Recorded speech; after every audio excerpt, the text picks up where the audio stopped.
พูนหลวงพ่อกระเทศมหาชาติกันมัดซีคนไทยบางคนหรือว่าคนทางภาคกลางภาคใต้ก็ยังบางทั้งคนก็ยังบ่เคยได้ยินนะว่าเตะทำนองล้านนาเมืองแบบเบ้าโบราณแล้วก็หลวงพ่อพระเดชพระคุณเจ้าเป็นถือว่าที่สุดของภาคเหนือเฮาเลยละในเรื่องของสำเนียงแล้วก็การการเดินเตียวทำเนี่ยก็คือได้รับการกล่าวขานอย่างมากสำหรับการเทศมหาชาติของภาคเหนือล้านนาเฮาเสียงเป็นน้อยแม่นแล้วมัดซีเนี่ยเสียงสูงเสียงน้อยตัวแล้วหลวงพ่อเป็นแบบใจลมนี่เต็มตี้เต็มเนื้อแล้วฟังแบบคนฟังแบบน้ำหูน้ำตาไหลมันน่าดูหรอกมัดซีเนาะครับมาล่างวัดเจ็ดยอดเป็นอาจารย์ทวัฒน์เหียก้าเต็ดเคยฟังอาจารย์ทวัฒน์เพิ่นโอ้เสียงเพิ่นดีเนาะม่วนขนาดละมันขึ้นกราบได้จัดดีโอ้เพิ่นเดินกราบทำม่วนขนาดละเตียวกราบทำจัดม่วนอ่ะปีก็ได้ยินละยินที่เพิ่นเตะอ่ะวันนั้นที่เปิ้นมาซ้อมที่วัดไฟหินนี่โอ้เสี่ยงมะนาวไว้เป็น10แก่นเหมือนกันเนอะน้ำร้อนนี่เป็น3-4กระติกว่ากินนะใช่ไหมอาจารย์สมาซ้ำเอาลำไยไปสู่แบบมีตอนบ่ายมาเสียงหายหมดเอากินลำไยน่าก็เสียงก็หายกะกินหวานน่ะวันนี้ก็ไปเจอเปิ้นที่วัดน้ำบ่อสาวาเนี่ยโอ้ถิ่นเปิ้นเหรอเปิ้นเบิ่งเรื่องภาษาใหม่นะขออนุญาตเอ่ยถึงนะครับพระอาจารย์เจ้าก็ว่าอย่างเพิ่นยังบ่อู้จะไปตั้งแต่ว่าก็ยังบ่อู้โอ้ก็กลายเป็นว่าไปรอเครื่องใหญ่ๆมาคนว่าถ้าถามเขาว่าเอาเฮาเนี่ยคืออู้ไปก่อนเลยเนาะไปรอเครื่องเพิ่นเหี่ยวเนาะขาดมาแล้วแต่บ่มีคนอู้ตลกดีเหมือนกันถึงงานไม่ใช่ไม่พูดถึงแต่เจ้านี่เพิ่นอู้มันก็เพิ่นก็ตอนเหมือนกันเลยแม่บุญมาล่างรับเฮลักก้าแต่เจ้าแม่บุญเพิ่นไปด้วยกันเนี่ยเพิ่นมาจุกันที่วัดฝายหินแล้วก็นั่งรถไปด้วยกันมารับตัวแม่บุญนี่อาหารการกินก็คนก็ค่อนข้างเยอะพอสมควรเหมือนวัดไฟหินเลยเก้าอี้วิดปอตีนั่งกับปอล้นเต็นท์ไปอยู่ต่ำห้อมไม้กันคนมาเยอะมากพอสมควรมาจังเจียงไฮ้ตั้งฝางเปิ้นก็หลายมีข้ามมากันพอหลวงพ่อเพิ่นว่ากะว่าสัก500-600น่าจะเกินกว่านะประมาณจากสายตาน่าจะเกินครับน่าจะเกินเยอะเลยแหละก็เป็นครั้งแรกตัวที่ได้ไปหลังจากเคยได้ยินชื่อมาเมินแล้วก็ประทับใจสถานที่มีความศักดิ์สิทธิ์มีบรรยากาศนี่คือแบบนี่ตำนานพระนาง5ผิวพระนาง3ผิวไม่ใช่5ผิวโอ้เอา5จากไหนมา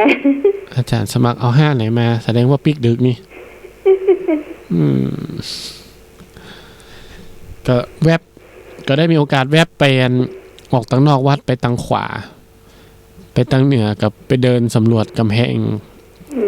งเมืองฝางก็ยังคงสภาพสมบูรณ์อยู่ในส่วนที่ประมาณ600เมตรก็มีความเก่าแก่แล้วก็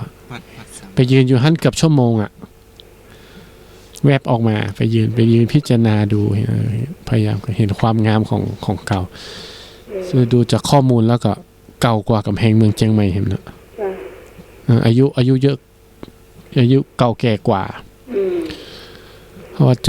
พระเจ้าฝางนี่เปิ้นก็เป็น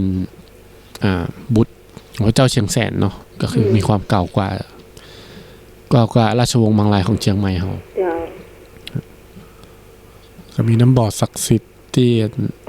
ตรงลานเขาทำพิธีกันตรงที่ลานน้ำบ่ออันที่อนุสาวรีย์พระเจ้าฝางกับพระนาง3ผิวก็มีน้ำบ่อสาวาที่มีความลึกประมาณกันโอ้ เ ดูไปยืนอยู่ในจุดท่านก็รู้สึกได้ถึงพลังนะแล้วคนก็ร้ายอ่ะก็เป็นดีปิติม่วนงานแล้วประทับใจอย่างก็คือว่าหัววัดต่างๆเนาะเปิ้นปาเปิ้นยิ้มแย้มเปิ้นทักทายกันเหมือนเปิ้นจะรู้จักกันหมดเลยอ่ะ คือ มันบ่รู้จักกันที่ห้ามแต่ว่าในการโทรอ่ะโทรหากันเหมือนกับรู้จักอ่ะ แม่น นั่นโทรหาตุ้ลุงยองพ่องท่านอธิวัตรหรือว่าท่านบรรยงเนี่ยนะก็รู้จักเนี่ยก็เลยเหมือนกับว่ารู้จักกันหมดเจ้า ทักทายสายที่โทรเข้ามาเนาะสาธุ เจ้าว่าได้เจ้าน มัสการครับผมแฟนพันธ์แท้ครับบ้านเฮาบ้านเกิดนี่นะม่วนที่สุดในโลกเลยเนาะน่าอยู่ที่สุดในโลกเลยอะบ้านเฮาเนี่ยกะเนาะกับนมัสการครับ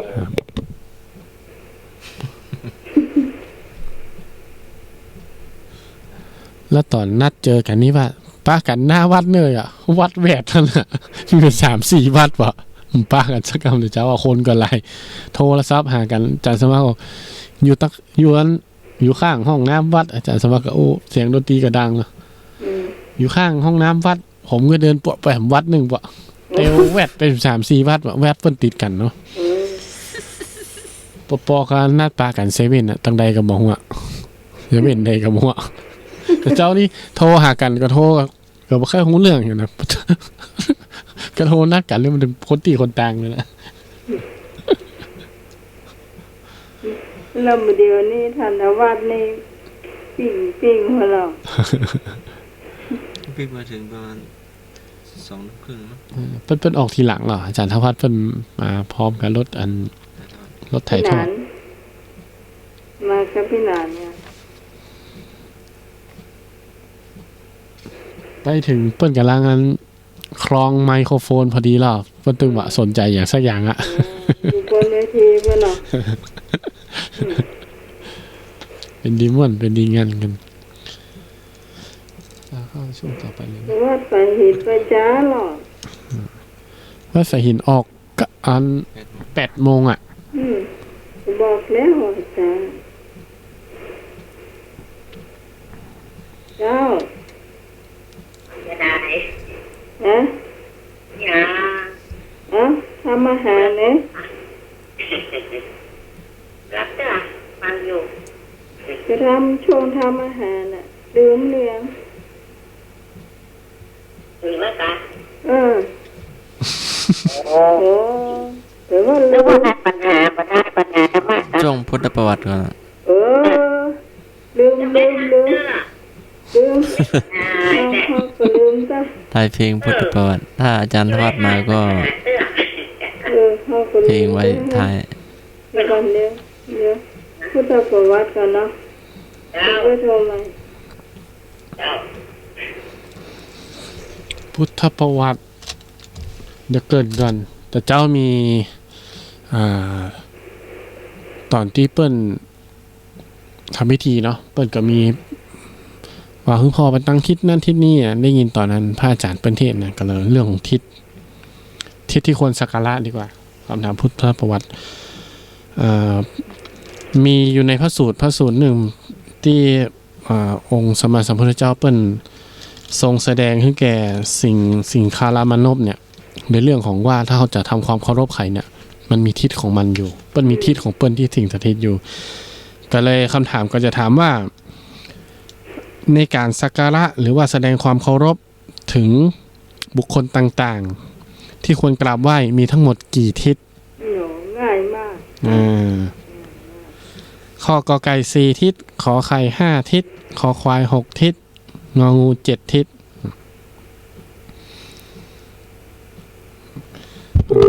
ทิศที่ควรสักการะมีกี่ทิศอะไรบ้างตัวเนาะ2010462เจ้า ง่ายมากคำถามนี้นะเจ้าพี่พรปลาเศร้าบอกเข้ามาได้เลยเจ้าไอ้พงปลาเศร้ามาเลย สาธุ ครับผม เจ้า คอควายครับผม ฮะ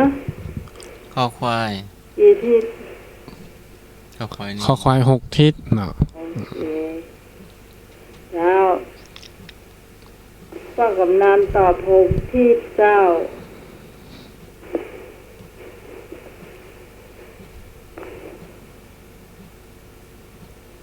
มาเลยคุณผู้ฟังท่านไหนจะตอบคำถามข้อนี้เจ้า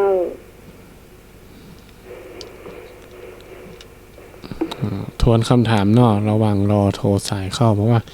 ทิศที่ควรสักการะ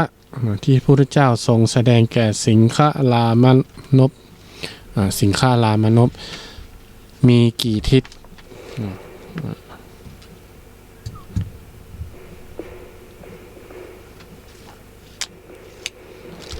ส่งเข้ามาได้เลย ตอนนี้เบอร์ที่ใช้ได้อาจารย์สมัครมีเบอร์อะไรบ้างครับ ที่ใช้ได้ตอนนี้เนาะ052 010462ใช้ได้เบอร์นี้อีกเบอร์อาจารย์สมัครอีกเบอร์ เบอร์เดียว ใช้ได้เบอร์เดียว เอาเบอร์นี้นำมาอยู่เบอร์นี้ไม่สบาย วันนี้ใช้ได้เบอร์เดียว052010462นะท่านใดรู้คำตอบก็โทรเข้ามา สามารถเสนอข้อคิดเห็นเพิ่มเติมได้ในคำตอบนะเดี๋ยวจะขยายความเพิ่มกัน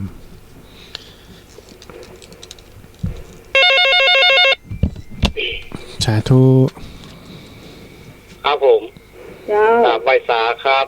ท่านทั้งสองครับ แล้วก็สวัสดีคุณที่สมัยครับผม สายพงบาสร้าง ข้อนี้ผมขอตอบข้อกอไก่ครับผม กอ ก็ ไก่ ไก่4 ทิศเนาะครับเนาะ ครับผม เจ้า สวัสดีครับผม เจ้า วันนี้พี่พรหายแป๊บเนอะ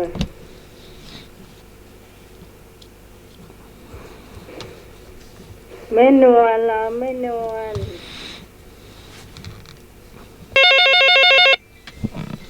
ตอบกันได้นะเจ้า สวัสดีเจ้า น้องไม้เดาเนอะสี่ทิศเจ้า มีที่ เจ้าอันนี้ดังค่ะ จาก ก่อสร้าง ก่อสร้างบ้านลีเจ้า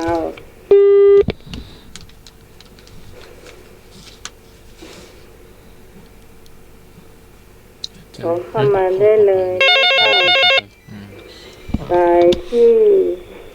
อะไรเจ้าแม่ เอาก็ไก่ก็งกมาเน ก็ อะ ไก่กกงก4 ทิศเนาะแม่เนาะ ไอ้หนุ่ยเอาก็ขอควายน่ะ แม่นเจ้า เจ้าวันนี้เอาแต่ในหนุ่ยเนาะ เดี๋ยวนี้มัดปูกัน3 คนแล้วเนอะ ตอนนี้มี2แนวทาง2เสียง2ฝั่งเนาะ สองฝั่งจะขยเยอะกัน 4 กับ 6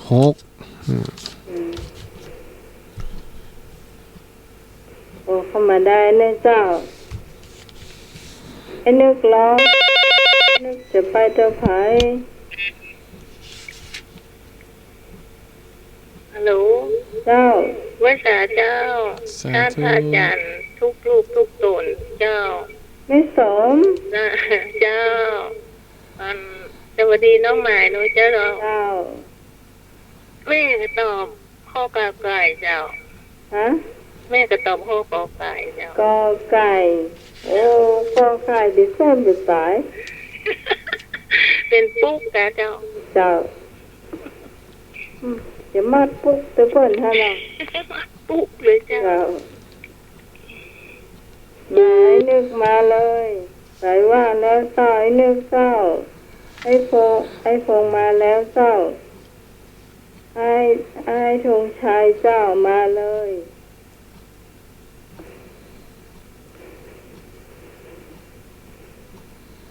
ไอ้เอกเจ้า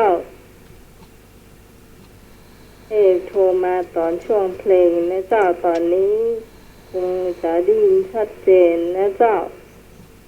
พะเยาเนาะ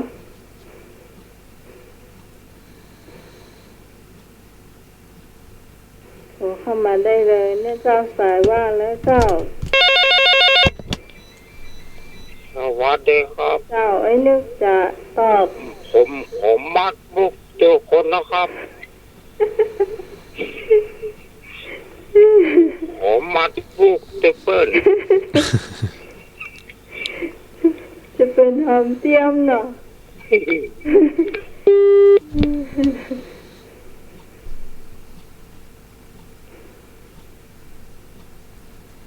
มีแถมก็เป็นผู้ฟังไอจะตอบเจ้าน้องต้นฝ้ายวันนี้เราสเก็ตเจ้าไฮแซบเลยน้องบัว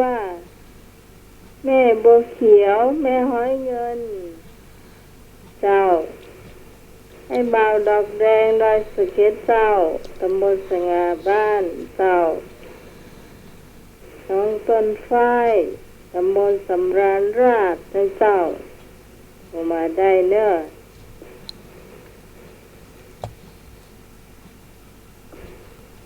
แล้วก็มีตังแม่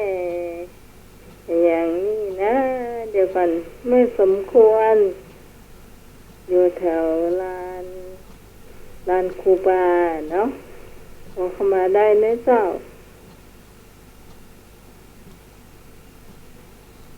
ไอ้สมศรีโทรมาได้เนอะ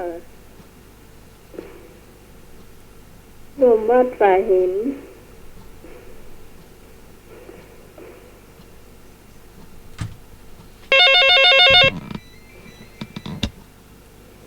จ้าสวัสดีเจ้าแมวข้อกอไก่แล้วลูก สี่ทิศเนาะแม่เนาะไปสี่ แอบ ทิศ ตูบโอนเนอะเดาเอา มาปลูกเตยเปิ้ล เจ้ามาปลูกเตยเปิ้ลวันนี้ขอบเจ้าเอาข่าวนี้น้องใหม่ตอบห้องเจ้าน้องใหม่ตอบ6 ทิศนะเจ้า6 ทิศอยู่ข้อไหนก็เอาข้อนั้นนะ 6 ทิศอยู่ข้อคอควาย เจ้า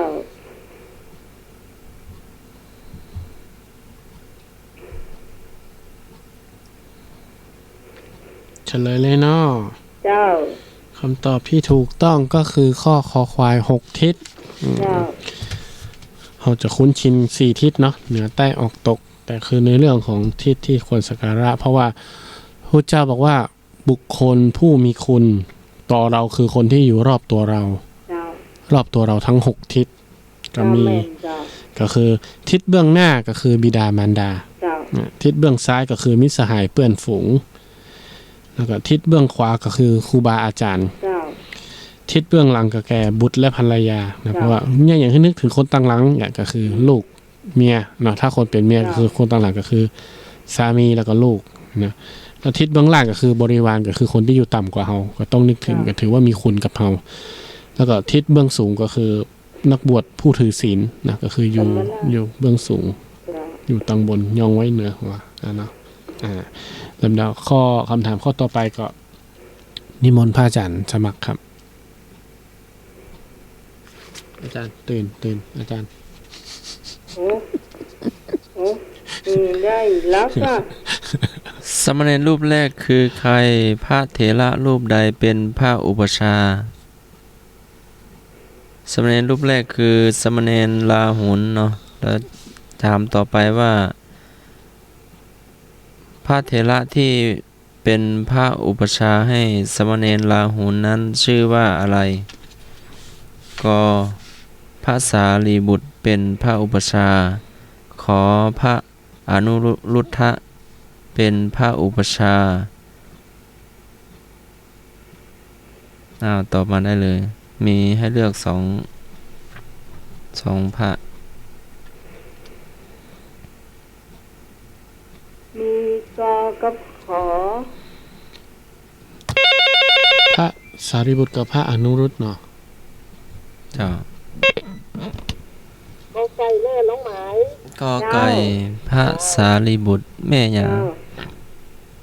แม่คนเดิม ชื่อแม่คนเดิมเนาะ เจ้า แม่คนเดิมอยู่บ้านดีจ้ะมันจะพวกไข้หัวใจนะ เจ็บหลัง ครับผม เจ้า อันนี้ไอ้คงตอบข้อกอไก่เหมือนเดิมนะครับผมแต่ที่มันห้อยฟุกด้วยกันหมดเนาะก็มีขอแก้ตัวเนื้อถูกกองคนนะครับผม เจ้า สาธุ ไร อันทีมงานธรรมะขายเขียดนี่ถ้าเปิดไปแอวไหนนี่ถ้าไปร้านอาหารตามสั่งนี่สั่งกับข้าวอย่างเดียวปอเนาะบ่ตึกเอาเหมือนกันหมดเนาะมัดปุกเลยเนาะ เจ้า ลุง ส มื วัส อ ดีเจ้า ต่อพระสารีบุตรค่ะ ฮะ พระสารีบุตร ภาษา สาลีบุตร ค่ะข้าวกอกไก่ เจ้าปรีเนาะ เจ้า เจ้า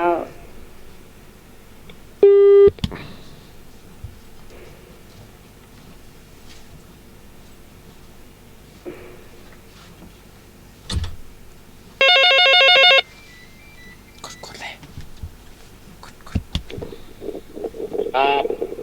เจ้า หัวกอไก่ครับขอใครครับ เอาเหมือนเพื่อนเนาะ ครับ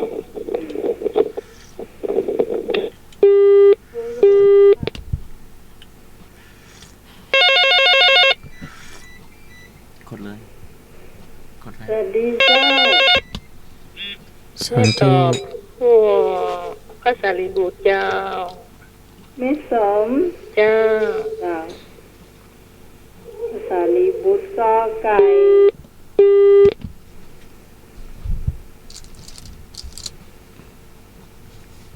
ให้จะเป็นท่านว่าไปไล่จบมอนนั่นน่ะชื่อนั่น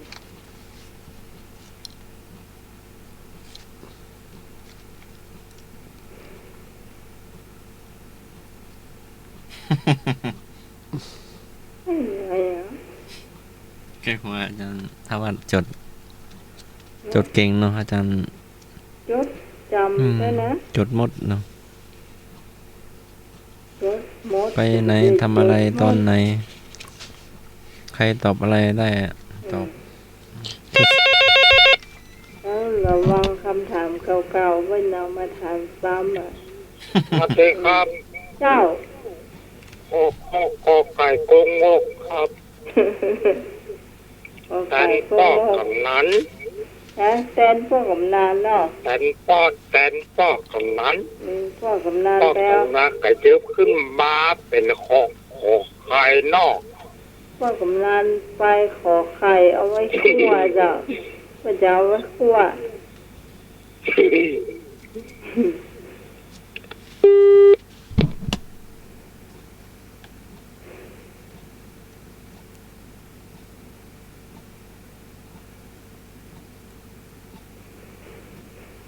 มาเนอะคุณผู้ฟังท่านไหนจะตอบ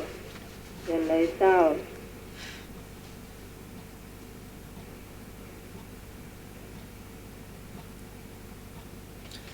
0520104462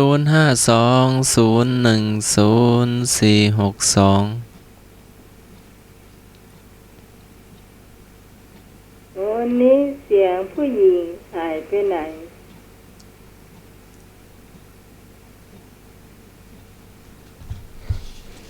มีแม่สองแม่เหรอ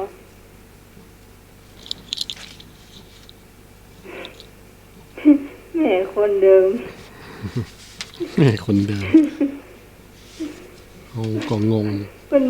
อยู่รูปวาดแท้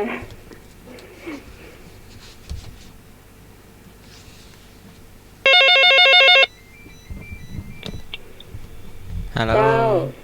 เจ้า โอ้ ฮอดตุกกี้กุ้งกับหมอ ฮะ ฮอดตุกกี้กุ้งกับหมอ เจ้าโอ เจ้า ไก่เนาะ เจ้า เจ้า วันนี้พี่โตหายไปไหนแม่ ว้า ดักแซบเนาะ สองหาย ไม่นวลแหมเนาะ ไม่นวลก็หายแซบ ไม่แดงก็มา น้องต้นฝ้ายก็หายแซบ หายไปหลายแม่ตัว อืม อย่าไปฟังเหตุมาก็ปิด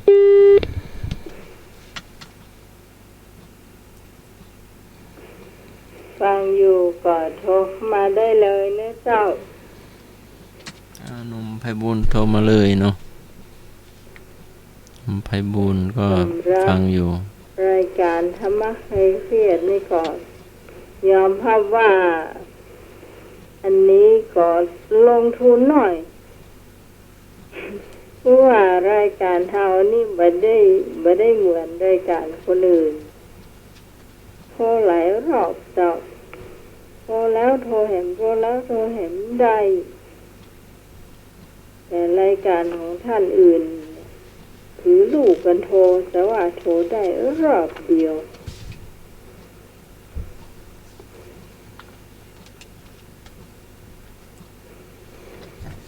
ได้เวลา พอสมควร เจ้า สมณเณรรูปแรกคือสมณเณรลาหุนและถามว่าพระเถระรูปใดที่เป็นอุปชฌาย์บวชให้สมณเณรลาหุน เดี๋ยวเจ้าสวัสดีเจ้า ฮัลโหลสวัสดีเจ้า สาธุ เจ้า ได้ยินกับเจ้า ได้ยินชัดเจนนะแม่ น้องหมายพี่น้อยเนอะ อ๋อพี่น้อยลูกแม่ธิดา เจ้า บ้านมอกสังกะแปง คือเติมหาตลอดแต่ไม่ได้โทร ฟังเป็นโทรม่วนดี โทรมาพ่องกะ เจ้า เจ้าโทรมาหมอนแต่กะ สบายดีเนอะ เจ้า เจ้า ชอบอาจารย์สมัครนะ ตลกดี เนี่ยกะบ่หมดพ่อเนี่ยกะ เจ้า เดี๋ยวรอ อันนี้ ฟัง จะโทร อันนี้ก็ใครไปทำบุญกับน้องไหมถึงไม่ได้ไปต้องช่วยอยู่คนเดียวมันมีใครไปส่ง เออกะ เจ้า อืม น้องไหมสบายดีเนอะ เจ้า เจ้าได้ยินนะเจ้า สาธุ เจ้า อันนี้ลูกแม่ธิดานะเจ้าพี่น้อยนะเจ้าบ้านมอสันกำแพงนะเจ้านี่เพิ่นก็โทรไปหาตุ้งยองตลอดเหมือนกัน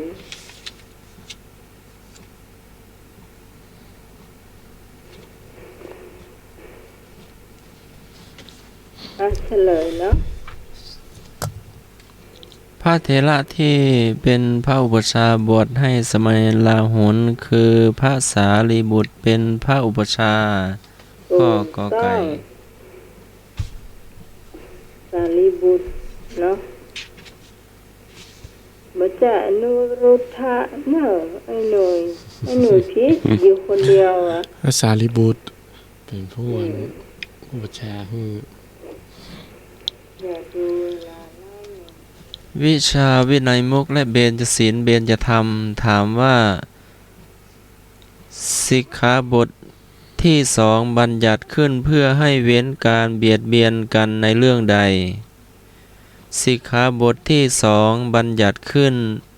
เพื่อให้เว้นการเบียดเบียนกันในเรื่องใดก็ชีวิตขอทรัพย์สินคอคู่ครองงอคำพูดก็ชีวิตขอทรัพย์สินคอคู่ครองงอคำพูด อันนี้ง่ายข ถ้า นาด ใครแปลออกมาได้นะจากศีลห้าเนี่ย จะตอบได้ทันทีเลยเจ้าเนาะ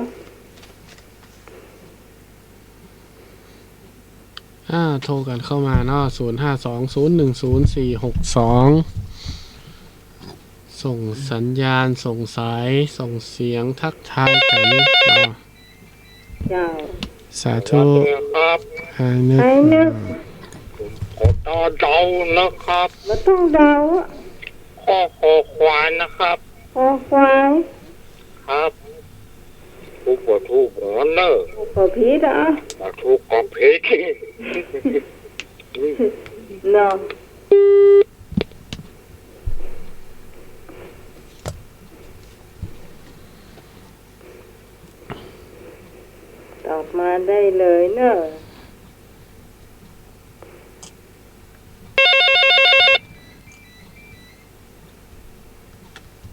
วัสดีเจ้า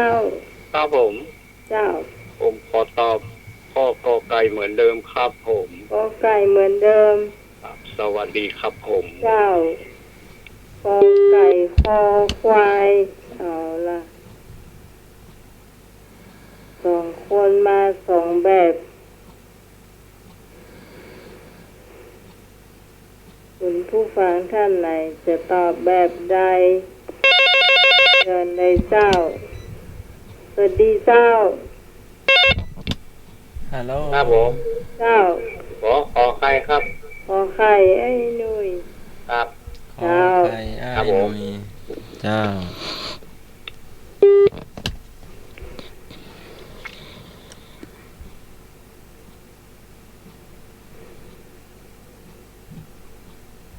ให้นึกเอาขอควายไอ้หนุ่ยขอไข่ไอ้พงเอาขอไก่มาสวัสดีเจ้า เจ้าสวัสดีเจ้าน้องไหม เจ้า เสียงมาได้ยินเลย เจ้าแม่ห้วยลา ขอน ไข่เจ้า ฮะ ทรัพย์สินเจ้า แม่ยังก่อแม่ห้วยลานก่อ เจ้ามีเงิน แม่เวลามาแล้ว เจ้าอ้อยอย่างเจ้า แม่เวลา เป็นต่อข้ออย่าง ข้อขอไข่ ขอไข่เนาะไปฟังเทรนเนอร์ว่าเพราะว่าบางครั้งที่จะไม่ได้ เจ้า เจ้า เจ้า แม่รอไก่ก็งก แม่ก็ไก่ แม่บุญ ไปตัวไอ้พง เจ้า เจ้า เจ้า มีสองหนึ่ง ฮัลโหล เจ้า น้องไหม เจ้า ข้อคอควายค่ะ คอควาย ก็เลยเอาคอควาย คอควาย เจ้าก ะหลีเนาะ เจ้า เจ้าลีบอสร้างสรรค์กับแปลงเจ้า เอาละสองเหมือนกันโมดเจ้า มาเลย คุณผู้ฟังจะตอบข้อไหนโทรเข้ามาเลยเจ้า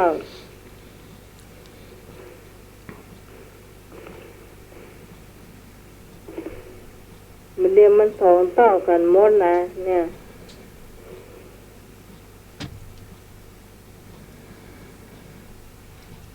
0520101462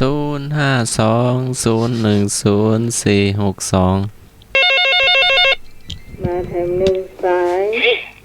เจ้ากลับมาสาท่านสมาร์ทท่านรัชนนท์สวัสดีน้องไหม สา ส ธุ วัสดี ผู้ร่วมรายการธรรมะคลายเครียดทุกท่านนะเจ้า เจ้า อันนี้ก็ตอบข้อขอไข่เจ้า ข้อขอไข่ ที่เบสเป็นโมดเจ้า ฮะ เพิ่มมาได้เจ้า เออ ที่เราจะสร้างนะเจ้า สาธุ เจ้า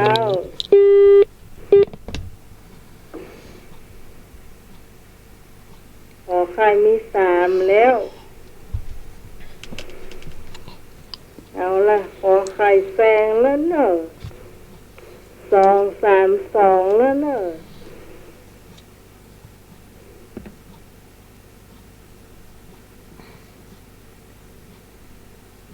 มาคุณผู้ฟังท่านไหนจะตอบต่อไปเชิญเลยเจ้า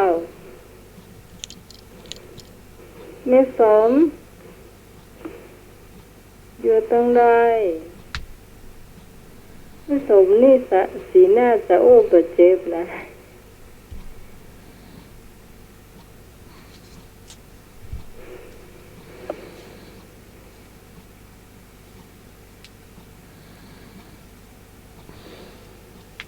มีแถมกระเจ้าเรามีจะได้เฉลยนะ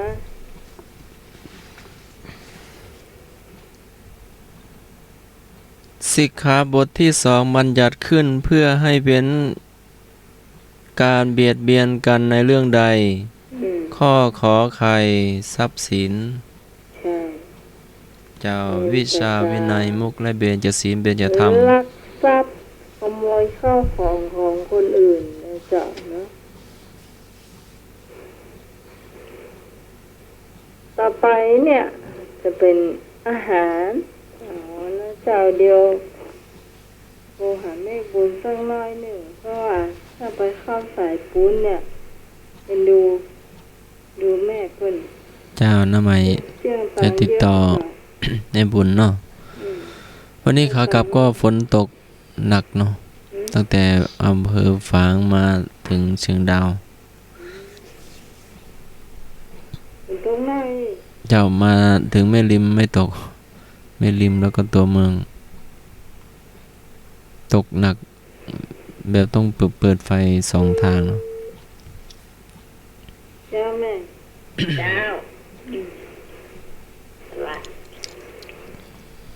นี่ทำกับเขาวันนี้จะเก็บอม แม่อ้อมมาเนาะ ได้ยินก่อน เจ้า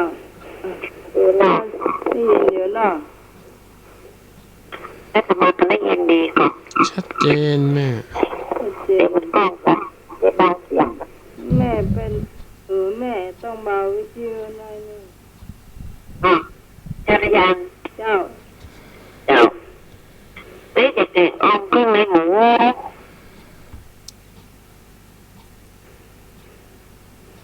แกงอ่อนข้างในหมู ได้ เจ้า ได้ยินชัดเจนแม่ โอ้เลย เจ้า พูดไปเลย ประกาศไปซื้อเครื่องในหมูเนาะซื้อเอาอย่างว่าเนาะตัดเนาะไส้อ่อนเนาะน้ำมันเนาะกระเพาะมันแก้วมันเนาะปอดเนี่ยเหมาเนาะหอก็ควันมันควันตะบนมันน่ะปอดถ้าเหมาเนาะซื้อมาล้างมันหมดเรื่องเสร็จเกลือหน่อยล้างอ่ะล้างเสร็จเกลือล้างเสร็จเกลือเสร็จแล้วก็เอามาปุ๊บเป็นตีนน้อยนะไม่น้อยล้ำเนาะเดี๋ยวมันหดมันจะน้อยไม่ใช่แบบเดี๋ยวปุ๊บเสร็จแล้วก็เตรียมไว้ใส่ถ้วยไว้ให้นี่ก็ปรุงน้ำพริกก็ใส่ตะไคร้ข่าใส่ข่าใส่ขมิ้นนิ้วโดยใส่นักเหม็นเป็นขี้หมูเนาะเดี๋ยวใส่หอมบวกเตรียมใส่พริกแล้วใส่มากเนาะมากเผ็ดมากกว่าเผ็ดใส่กะปิโดยเดี๋ยวตำตะไคร้ข่ากับตำละเอียดก่อนแล้วก็พริกใส่แห้งเนาะแล้วก็ใส่กะปิตำมือเรียกนี่ฮะข้าวฟ่องมาใส่ฮะข้าวฟ่องจะก็ดีมันหอมดีเนาะ เจ้า ก็ตำเตรียมมาน่ะเนาะเตรียมไว้เรียบร้อยตั้งหม้อขาวหม้อแกงก็ได้แล้วก็คั่วน้ำพริกใส่ก่อนคั่วน้ำพริกใส่น้ำมันน้อยเดียวต้องใส่หน้าค่ะว่ามันหอมเสร็จแล้วก็เอาเครื่องในที่ปลูกว่าเอามาคั่วตัวให้คั่วมันจะหอมแล้วก็เอาต้มน้ำร้อนเขาใส่ดีกว่าต้มน้ำพอที่มันท่วมสีหน่อยเนาะมันท่วมสีเสร็จแล้วก็ใบมะกรูดพริกก็ใส่แล้วก็ข่าจะใครตัดกลมข่าก็หั่นเป็นแว่น เจ้า ใส่แล้วก็มันก็ต้มว่าน่ะมันเดือดโป๊ะจะกลับมันนานเปิดก็นักสัก10 นาทีจะเนาะ10 ก็ค่าจะเปิดละแล้วก็ปรุงเครื่องละปรุงเครื่องใส่อย่างรสการใส่รสดีการแล้วแต่ชอบเนาะต้นเคียวมันก็มีสักพักต้นหอมซอยตรงที่ฝรั่งก็ได้ไหมเนาะ เจ้า ซอย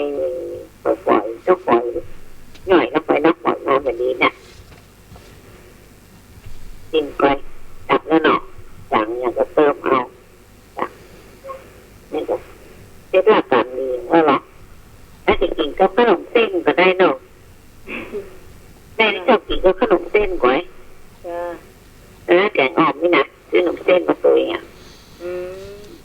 ลำเจ้าก็แล้วแต่คนมากเนาะแล้วแต่คนมากเจ้าแล้วแต่คนมากแต่ไม่มากใส่ขนมเส้นลำดีจะได้เอาเลือดสดมาใส่ตัวไหนเลือดสดมาใส่ตัวในแข็งหานะมันก็จะข้นหน่อยสงสัยทำนะลำให้แฟนพันแท้มาละอาจารย์สมัครแต่มาจีว่าสงสัยอะไรถามได้เหรอเปิ้นโคนเมืองแก่งออมเปิ้นกี่เข้าได้เปิ้นกับผู้จักละตัวเก่านั่นแหละใช่ครับอย่างเนาะอาจารย์สมัครจีขี้ข้างมาที่ขี้ข้างเพราะว่าสงสัยอะไรถามผมได้นั่นแหละเปิ้นไปโคนเมืองเปิ้นไปถามตัวอย่างตัวเก่านั่นก็จะฮู้จักก่อยเนาะฮู้จักก่อคืออะไรหมูน่ะที่ทุกอย่างที่โอ้ฮู้จักก่อ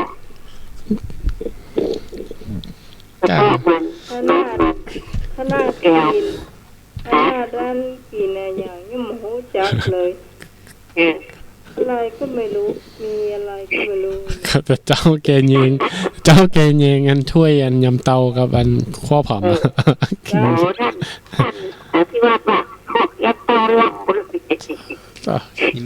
ยำเตาอาจารย์สมัครแยงถ้วยยำเตายังแล้วยังเห็นมา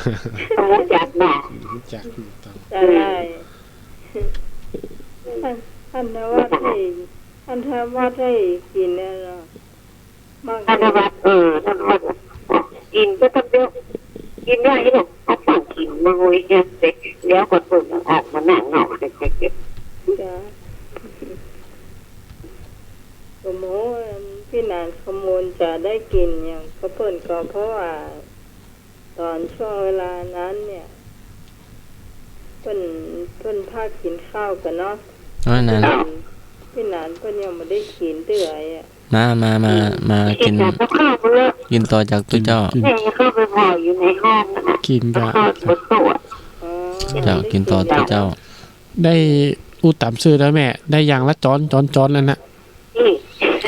ก็เดียวกันสถาก็ยื่นมาฉลองสถาหน่อยครับก็เดียวกันขนมเส้นมาก็เดียวกับข้าวขาหมูมาก็เลยได้อย่างได้กินอย่างละจ้อนกัดเถอะละตอนนี้ไม่ถึงแต่เจ้านี่กับข้าวหลายแต่ละตัวนี้เราข้าวหลายเนาะเดี๋ยวถามก่อนว่าได้กินซาลาเปาอ่ะซาลาเปาได้แล้วก็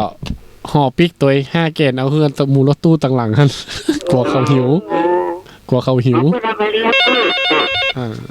ตามมันมีแล้วก็มีข้าวตาลมีขนมเส้นกับกระเพาะปลารู้สึกว่ามันประมาณ50ลูกอ่ะรู้ว่าเรียกว่ามีซาลาเปาตัวแล้วก็ข้าวต้มมัดตัวแล้วครับแบบเรียกว่าจ้ะสวัสดีเจ้านมัสการครับผมแดนพันแท้ครับถ้าเจอคือแกงออมนะต้องแกงออมลิ้นควายกะเหมาะขนาดเลยอะลิ้นควายกับลิ้นควายเพิ่งมากินอยู่แล้วเร็วเหมาะขนาดกับน้ำพริกแดงอ่ะกินน้ำพริกแดงอ่ะเหมาะขนาดเลยก็นึ่งร้อนๆนี่โอ้เหมาะเลยครับเนาะครับนมัสการครับว่าอย่างเนาะแกงออมจิ้มไฟบ้างอีกคนเดียวผมก็กินกันแล้วมันไม่ค่อยมีจิ้มไฟมันเป็นจิ้มงัวสวัสดีครับเจ้าไอ้นึกน้ำเต้าจิ้มเว้นบุญว่าลำนะครับน้ำเต้าน้ำเต้าปุ่นฝางปุ่นเดี๋ยวเจ้าฝางเยอะอาจารย์ทับวัดกินนะครับมันลำดีเปิดมาเลี้ยงตัวเจ้าครับไม่อยากกินกระลำนะอยากเตาอ่ะยากคนเดียวอ่ะน้ำหนัวต้องเป็นปลาอันใดก ก็ดีกินก็เดี๋ยวโยมก็ยื่นอันนั้นมาอันนี้ยื่นได้เหียงอย่างละกำกินน้อยละน้อยก็ ตอนนี้คิดถึงข้าว สวัสดีเจ้า ครับผม ตอนไม่มี เจ้า แกงอ้อมเครื่องในหมูนี่ครับครับเขาเจ้าลำกันนะครับเนาะ ข้าวเจ้าก็เจ้า ลำดี ข้าว ร้อนอุ่น ขนมเส้นเนอะ ครับผมครับสวัสดีค ไอ้ รับ โคงปลาซังเจ้า ข้าวเจ้าออกมาลำแต่ข้าวนึ่งก็กินลำกันนะ แม่แต่เจ้ามันมีแกงมันมีหั่นอย่างนะเขาเถียงกันในโต๊ะว่าเป็นไอ้ยำฮู้บ่เคยหั่นกันนะที่มันเป็นกรอบๆส้มๆหน่อยเปิ้นใส่ถั่วนะชื่อเปิ้นยำมันนะ ก้ม ตอนแรกนึกว่าคั่วแมงเม่าบ่ใจสักกำ คนหนึ่งมา เจ้า ถามแม่บุญเราว่าทำเป็นตาวอย่างใดวะไม่สีใช่ตาวจ้างอ่ะ เรื่องก็ ขำเป็นตาวขำอย่างใดวะ เจ้าข เจ้าเป็นตาวไม่จ้ามอ่ะ ำแล้วกับผ้าคองบางๆนะคะอร่อยในน้ำมัน เจ้า เจ้าผ้าคองบนในน้ำมันเอาอย่ามาหองเนี่ยเอามาต้องใหญ่เนาะแล้วเอาขำก็ใส่นะฮะมือกลมันที่จะกลที่มันจะลอยขึ้นมาแล้ว หลายๆรอบเนาะ เจ้า เจ้ามัดเลยเจ้าแต่เจ้าตาวแบบจ้าง เดี๋ยวว่าไปเลยนะคะ เจ้ากาไม่บุญเจ้าพระเจ้าแม่ ขออยู่อย่างเนอะถ้า ย่า ถ้าย่างบะจ่างนะแล้วย่างจะไปใส่น้ำมันเต้เนอะมันมีคนบางคนนะเดี๋ยวมันดึงออกมาเตะมาได้น้ำอ่ะ คนบางคนย่างบะจ่าง ใส่น้ำเตะมันออก เอาน้ำใส่เข้าไปโอ้ไปมี น้ำลงเล่ง มันมาแห้งเสื่อยๆอ่ะ ล้างน้ำต้องใส่น้ำแล้วก็คั่วให้มัน เจ้าแม่ เป็นน้ำมันถึงออก น้ำผ่ามันต้องออกคนเดียว บางนี่แบบป้าหายป้า าก ไม่ แม่ อยากกินอยู่ลำดิ หายากไปต้องไปพุ่นอากาศเจดีวะนะ แต่มันออกแล้วเนาะ เช้าแม่ โอ้ไฟหินมีเนอะจังใส่บาทมากันนะ จ้ะ จังได้ครับจังได้ในบาทนะเปิ้นใส่มากัดหลุมนี่นะกัดต้นขยอมนี่นะครับ ท่านรัชนนท์ฉันนะ ก็เป็นเตื้อครับ ถ้าว่าถ้ามักนี่มักน้ำผักมากกว่าครับ ต้นโนภาพมันส้มๆเนาะ ครับแม่น น้ำหนอแล้วเขาจะน้ำหนอกเนาะ ครับรู้จักครับ น้ำหนอกกับลำเนาะ ครับ ส้มๆดี ที่ซ้ำมามักน้ำผักน้ำเมี่ยง น้ำผักก็ต้องใส่พริกป่นนักหน่อย กับบะมักน้ำผัก ได้แต่ซ้ำตีเพื่อเอาบักแขวนเนาะแม่เนาะ เจ้า บักแขวน อันน้ำผักนะครับ แข็งเลยล บักแขวนเหมาะ แม่บุญ ำนะ ยันตาวไม่บุญยันตุโกยันดี อย่างก็ ยันตาวอ่ะ ไง ยันตุโกยันดีเจ้า อ๋อยำนี้เจ้า เจ้านี่จะยำซุกจะต้มเตา อ๋อต้มเอา เขาจะลาบก็ต่ำเราต้มเตาเรามายำมาที่มันเย็นเรามายำเจ้า อ๋อเนี่ยสดๆเลยอ่ะ สดมันเดียวมันมากกว่าแล้วมันอย่างสปะสเตท สภาพสเปน เจ้า เจ้า เจ้าสวัสดีเจ้า แล้วแต่ชอบไผ่ชอบมันเนาะ ถ้าเป็นตะกอนนี่มันจะสะอาดเนาะน้ำมันสะอาดมัน ประเดี๋ยว ใช่ ที่มันอย่างว่าเนาะ เตานี่ประเดียวต้องหูจักแรง แม่น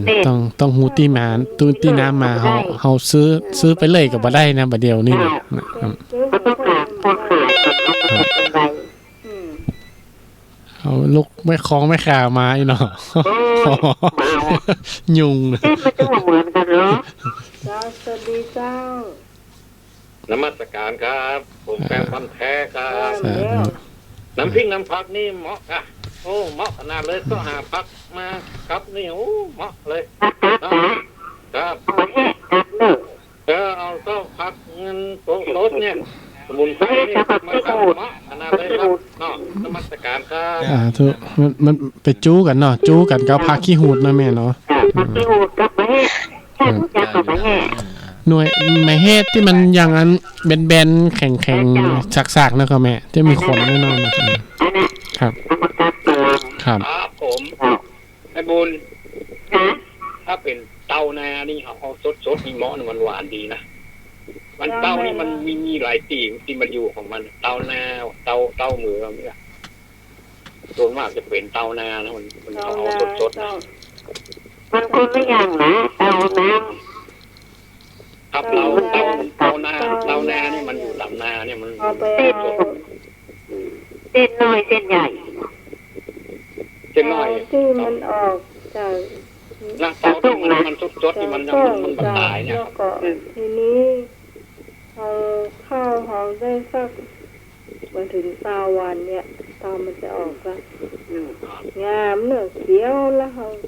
เต้า เขียวไปเอา เต้า ไม่เจ้าอ่ะ เขียวบือนะที่เขียวบือนะ เออ เขียวงามอย่างในเรื่อง เขีย ข ว องเนี่ย อ่อนๆน่ะ ถ้าเตาต้องเตาน้ำไหลก็แม่มันจะงามมันจะสะอาดเลยเตาน้ำไหลมันสะอาด เจ้าสวัสดีเจ้าเจ้า หมาย เจ้า เขาได้เตาสุดๆเตาสะอาดต้องเตาให้ลาน เตาห้วยดา โอ้ ว ไม่หลาน เจ้า ให้ลานเลยเขา เจ้า มันบ้านมันหน้ามัน เออ ลูกดอยลงมา ห้องน้ำ มัน ต้ เค อง ยทาน หลายต่างห้อ มั ง นแบบ น้ำ ทานบ้านทานอะไรอย่างสักอย่าง อืม ลูกดอยลงมา คนในเมืองนี่มันน่ากิน ฮะ ไอเปียในเมืองมาขาย มันก็ได้ยินเสียงตาบุญเลยจ้ะ ถ้าไปหาที่มาค้าที่เคยเห็นรู้จักออกมาถึงจะซื้อ เจ้า เจ้า ถ้าถึงน้องพี่น้องพักวันหน้าถ้ามีโอกาสเดี๋ยวไปฝากทันรักถนนนะเจ้า โอ้สาธุครับแม่ งูตีนั่นเนาะคนแล้วแม่ก็เอานั่นมา ไม่พักเมียเคยแปลงนะเจ้าวันหน้าเดี๋ยวไปฝาก ครับสา แม่ ธุ เจ้า แม่บุญศรีแม่บุญศรีคนแล้วเพิ่นเอายำมะลิดไม้ ยำมะลิดไหม โอ้ยำค่ะ แม่น ยำกระลำพ่อกระล ล ำพ่อจะกินส้ม ำจะได้ขนาดนั้นได้กินสักกำอะ เออ ตอนนั้นฝ่าก็ฟาดฝ่าเห็นน่ะน้ำได้กิโล อ๋อ ไม่ได้ฟ้าเพิ่มสักก เออแม่ได้ปะแล้วแม่มันนั่นหนักไปฮะแกแค่ขาหน่อยไอ้กุ้งแอปกุ้ง ำเจ้าสวัสดีเจ้า ครับผมเอาเนี่ยพี่ได้เอาครับ เจ้าอะค่ะ ครับ ปวดนอนเป็นก้อนเนาะ ปนาเป็นช้อนเป็นช้อน ผู้หญิง เอา น้อยน่ะ เป็นก้อนก็ได้เนาะ เป็นช้อนไปว่าเขา เป็นก้อนเอาอย่างก้อนกับน้อยหนึ่งเดียวกันนักนะ อืม เป็นก้อน งมได้เนาะ ที่มันหมาเอานะ มันถ้างมเอางวมมันจะมาตั้งขี้เปอะนะ นั่นน่ะค่ะ นักเป็น แล้วก็ก้อยเอานะ นี่นะที่เอาเตานี่นะน้องไหมแกเอาสมัยก่อนนะไปถึงเนี่ยพอเอาหันดังหน้ามัน ไม่กินหรอกอ่ะไม่เอาไม่ไปค่อยเอาขึ้นมาค่อยเอาขึ้นมา แม่น ร้อยเป็นปันเอาเนี่ย แม่น อย่างมาได้ตีขึ้นมานะ แม่ผมเคยหันเนาะเพื่อน เจ้า เพื่อนจากคนเท่าไปเอาไม้แกว่ง ไปเอาไม้แกว่งขึ้นมาเจ้า ติดขึ้นมาตะน้อย แล้วมันก็ติดไม้ขึ้นมาอาสา เจ้ามันจะงาม มันไม่หลายนาทีเนาะ เจ้า แต่คนอีกเก็ตอ่ะ เจ้า มันเป็นพอเขาอู้ถึงเรื่องเจ๊เนาะมันก็เป็นเรื่องวิถีพุทธขึ้นมาเนาะที่มันหายไปเนาะแม่เนาะสมเก่าเนาะ แล้วออนมาเดียวบาหันละมาเดียวนี่เหมือนได้หันกับเพื่อนละ นมัสการครับ สาธุ แม่ต้นแท้ครับ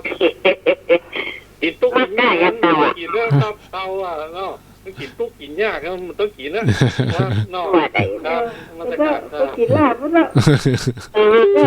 กินคนเดินกินลาบอ่ะ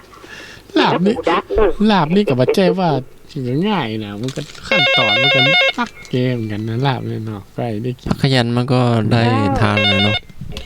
สวัสดีครับ เจ้าไอ้นุ่ง ผมเคยเอาเตาเอาไม้แกว่งเอาครับผมเคยเอาเตาเอาไม้แกว่งเอา ครับมันเป็นสีมันลูกไม้แกว่งมันจะเคี้ยจะประเด็ดติดนัก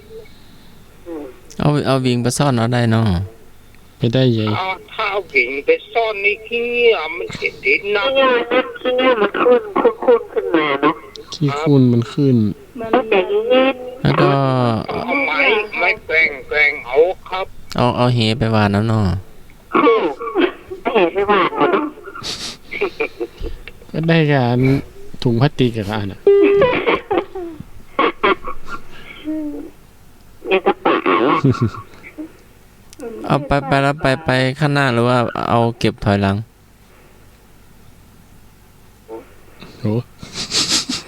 นี่ไหนเหรอ เก็บอันเนี้ย เอาเตาจะเก็บไปตั้งหน้าว่าเก็บถอยหลัง โอ้ไปทางหน้าจ้ะ เขาก็เดินหน้า ไปทางหน้า แล้วไปเอากระเตากลางต้งนะเขาต้องไปเอาที่เปิ้นปลูกอย่างต้งเขามันเป็นช่องอยู่แล้วเนาะแล้วก็เอาน้ำตั้งหน้าปัดออกก่อนแล้วก็เอาคล้ายๆอย่างก็อันน้อยๆอ่ะไปวาง เอาหน้าไหนหน้าฝนหน้าแล้งหน้าหนาว หน้าเขาปลูกข้าวกะ หน้าฝนเนี่ยหน้าฝนเนี่ยกะ แล้วทีนี้พอได้มาแล้วเนี่ยเขาก็เอามาล้างที่บ้านก็อย่างว่านะก็ใส่กระมัง นั่งใส่ลา ใส่แล้วก็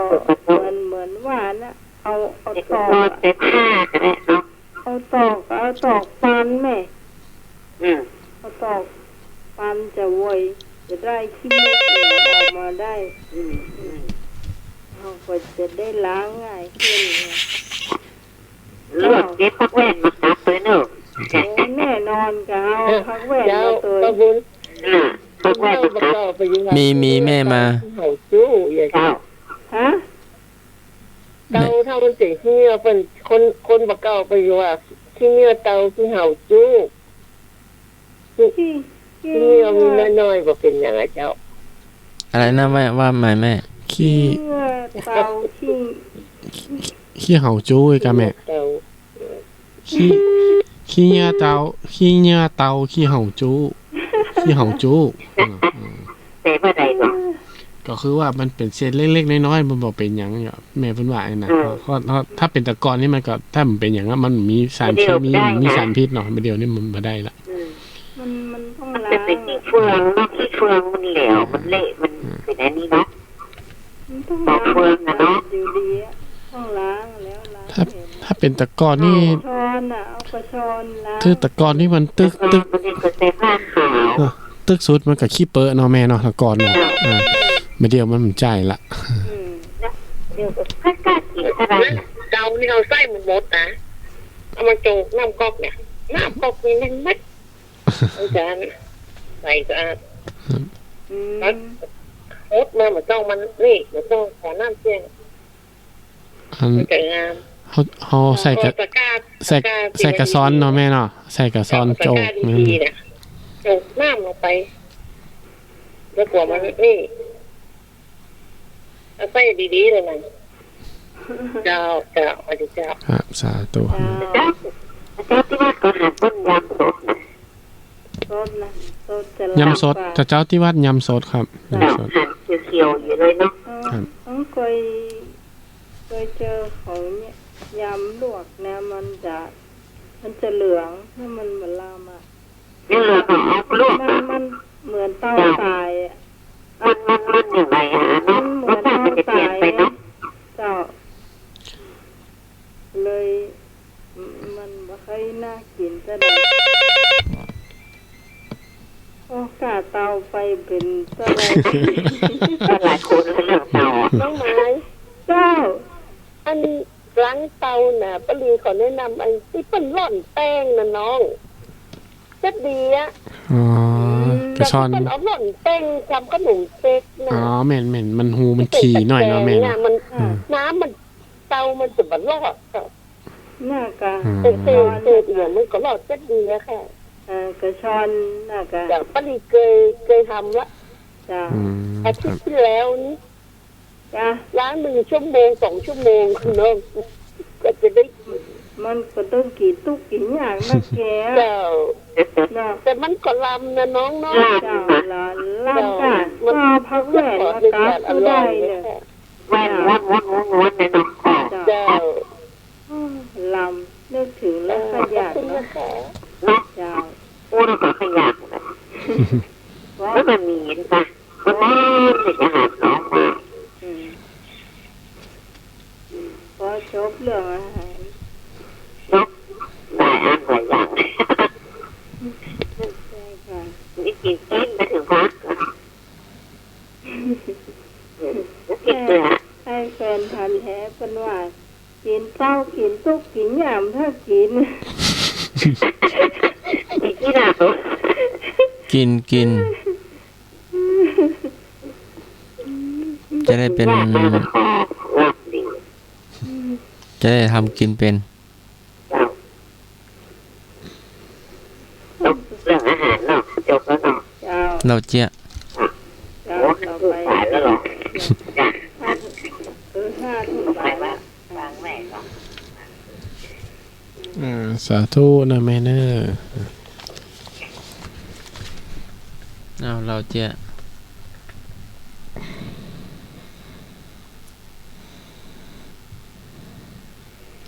เจ้า พระ ส่วนเรา ก็มี เนี่ย เจ้าพระผู้ใหญ่พระเถระตุลุงเนาะก็ไปเจอกัน แล้วก็อู้ขึ้นว่าโอ้ม่วนดีเนาะมาพบปะกันเนาะมนุษย์สัมพันธ์ไมตรีกันเนาะ อืม ยิ้มแล้วก็คุยตัวแล้วก็เหมือนกับยิ้มตลอดอะ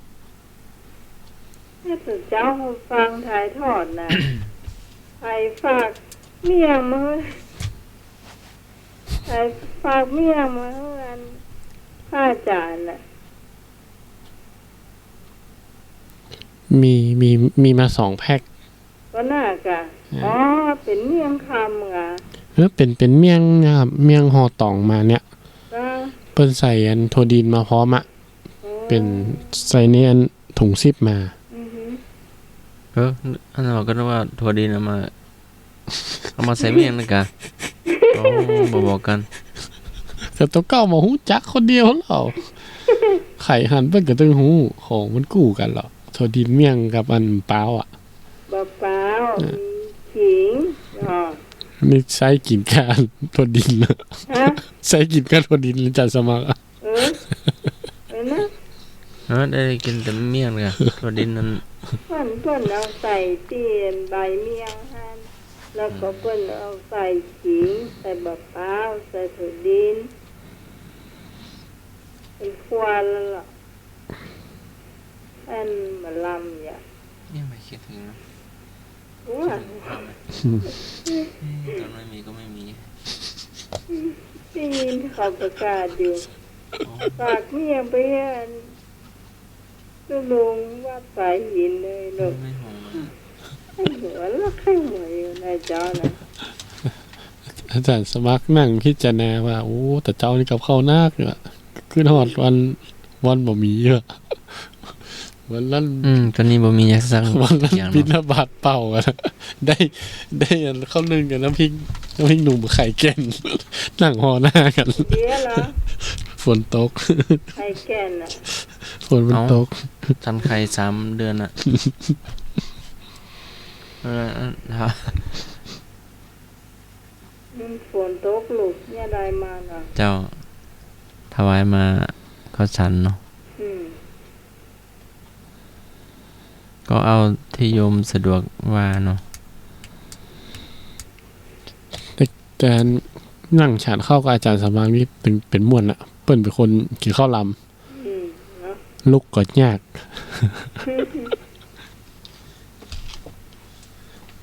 กินข้าวลำนั่งพออาจารย์สวากินนี่เฮาอิ่มละเป็นม่วนอะ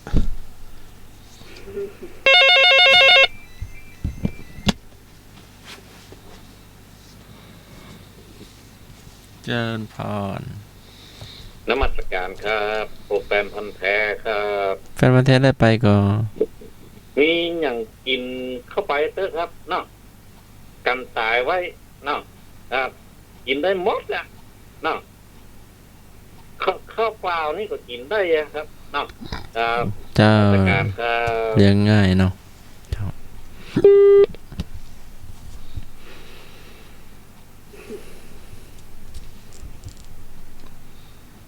เดี๋ยวก็ไปงานใหญ่ไป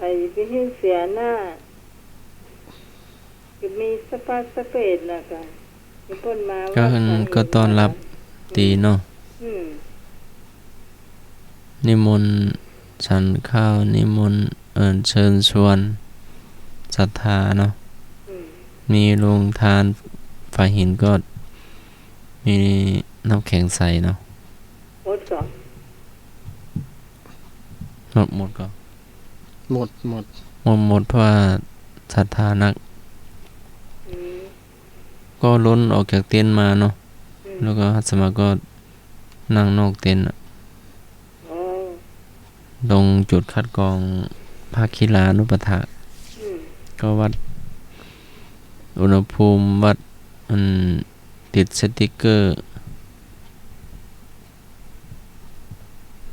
ว่าแล้วไปเจ้ามาเชื่อเฮา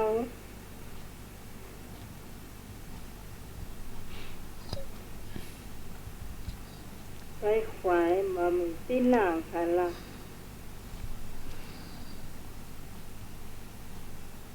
นั่งตามนะกันต้นไม้นะกัน อืม ต้นไม้พ่องนั่ง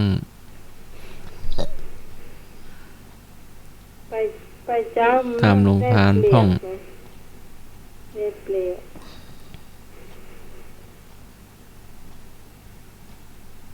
มาเล่าเจียไผจะมาเล่าต่อท่านสมัยมีเรื่องเดียวอ่ะ จะมีอยู่ก็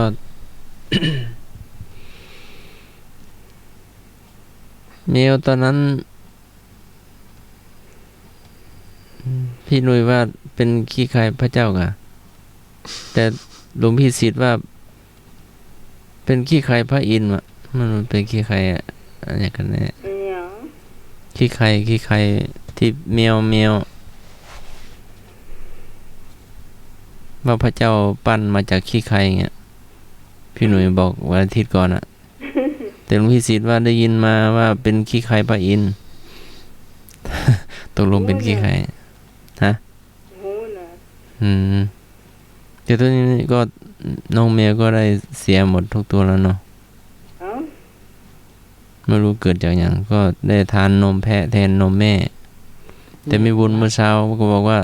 ต้องทานนมถั่วนมอันนี้มา อืม ก็เพิ่งมารู้นะแต่น้องแมวได้เสียไปแล้วนะ พี่บอกตั้งแต่แรกแล้วซื้อนมถั่วเหลืองกะ อืม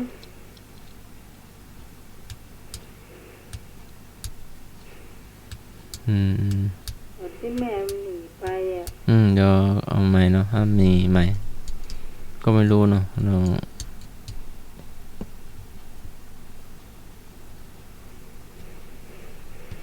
อาจจะไม่เหมือนนมแม่เนาะ อืม นมถั่วเหลืองนี่นะ อืม ถ้านมที่โยมใส่บาตรแล้วก็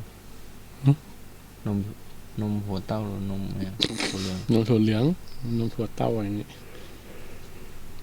นมถั่วเหลืองนั่นเนาะนั่นไหมเจ้า ก่อนพี่เลี้ยงหมาพี่เอานม สวัสดีครับ เจ้าอายนึก เป็นว่าแมวเป็นขี้ใครพระพุทธเจ้า เอาตุสิทธิ์ว่าเป็นขี้ใครพระอินทร์ ครับทำพระเจ้าลูก มาครบอันนี้อ่ะครบผ้า มาผ้าคบ ภาพบุกรับธรรมเรียกอะพระพุทธเจ้าเลยเอาชื่อใครมาปั้นแต่งแนวแต่คนเด้อ แล้วแม่น้องแมวเกิดใหม่แล้วแม่เอาอย่างมาให้นมลูกกิน ไอ้นั่นก็ แม่แมว แมวเกิดใหม่ เดี๋ยวแม่แมวไปหาปลาทูอยู่ แต่ไม่มา2 อาทิตย์เนี่ย ก็เปิ้งมันตายกำมันบาดได้กินนม เอานมแพะให้กินแล้วนะ จะสมัครเอานมถั่วเหลืองให้กินเหรอ แต่ไม่พูดว่าเอานม แลกตาซอยนี่ กินเล็กตาซอยอ่ะ ถ้าจะชอบกินเจเนาะ แมวเกินมากี่เจล่ะ แลกตาซอยนี่เหมือนนมทุนเลยอยาก ใช่ ถ้าจะมักกินเจ ท่านสมัครซื้อนมแพะเข้ามาย่า เจ้าน มแพะนำเป็นนมสัตว์แมวแท้เจ็บเป็นแมวเจ เหมียวเจ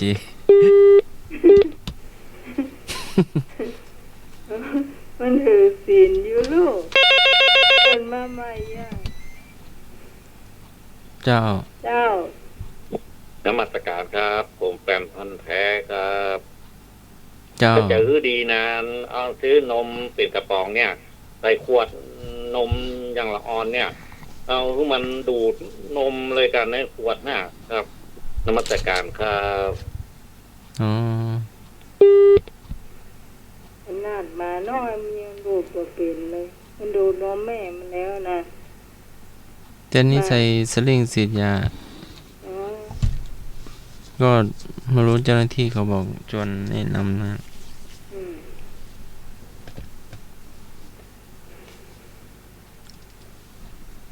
มาเดี๋ยวนี้เขาอยู่ช่วงอะไรอย่างนี้ ช่วง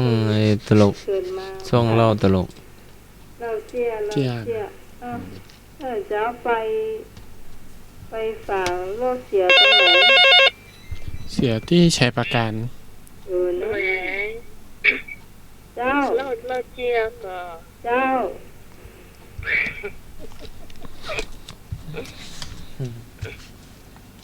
ฉันนั่งไม่มีนี่เรื่องนึงเนาะ จะเอามาใกล้ๆหน่อย มีคนหนึ่งเนาะไปดักนกไม่คืนนั่นไหนไม่ข้ามอันไหน อืม ที่ลมท่านมันจะมีแง่ตัวแล้วก็มีห้องน้ำตัวอย่างเงี้ย อืม ไปดักนกกันนกมันถูกแหวอยู่หันแล้วก็มีเจ้าแม่มีคนไปเกี่ยวแง่นะเกี่ยวแง่ให้งัวอย่างนี้แก อืม ก็ไปเจอเสียงนกถูกแหวก็เหลวไปหันใส่ก็แม่เจ้าของนกมันเป็นแม่แล้วนะ อืม เป็นแม่หลอนั่งอยู่หันนั่งอยู่คุกอยู่คอหันนะพอคนเกี่ยวแง่กันนี่ก็ไปหันเส้นนกเนี่ยคนเกินหน้าแง่ไปหันเส้นนกก็แบบนกอันนี้เจ้าของมันแม่แล้วแกอันนี้แง่เต็มกลวยแล้วจะปีกบ้านก็เหลียวไปหานกค่ะเอาดิจ้ามาเอาดิจ้ามาเอาละกดเจ้าของน่าหันใส่อันนี้กะปลายแหม2939ก็คือแถนนกอยู่ไว้มาแหมก็วางกลวยลงกับไปหานกไปเกเอาใส่นกออกมันที่จากนกมันก็จะเอาเจ้าของนกเป็นอื่นใส่นกกันอย่างนะถึงว่าแล้วเจ้าของมันจะหันเท่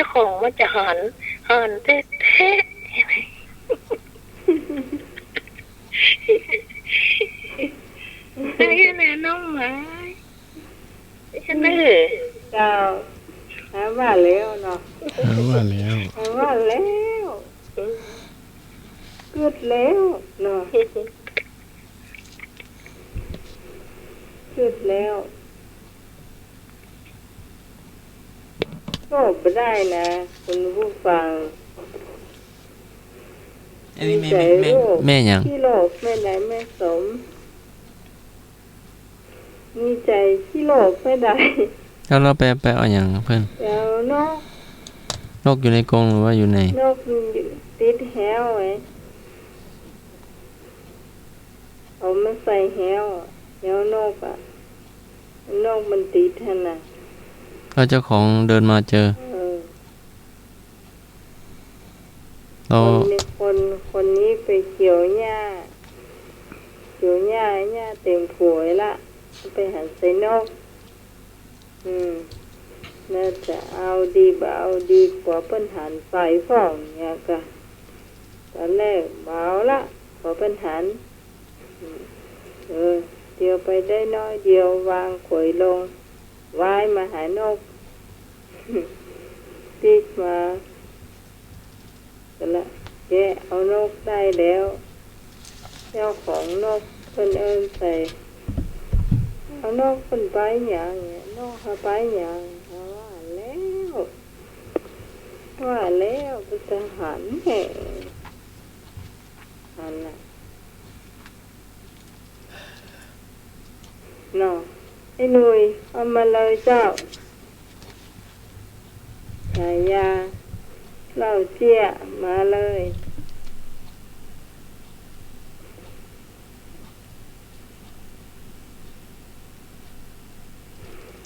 แล้วก็ขี่รถตู้ไปเนาะจู่ๆก็มีไฟแมปไฟแดงโชเฟอร์ก็โอ้หม้อความดันแห่งรถมันถ้าจะร้อนอ่ะก็ฟังแอบข้างทางจู่ๆย่ำมาบ่มีแฮงเสยก็เลยมาภาคเอกยก2โทรหาช่างว่าอย่าไปถอดเนอะเดี๋ยวถ้าถอดนั่นหม้อคอมหม้ออะไรเดี๋ยวรถสตาร์ทบ่ติดเด้อก็เลยก็ค่อยประคับประคองมาเนาะแล้วคอขากลับโชเฟอร์ก็น่าจะดูอีกทีว่าถอดเนาะรถสตาร์ทติดอยู่เนาะก็มาได้ปลอดภัย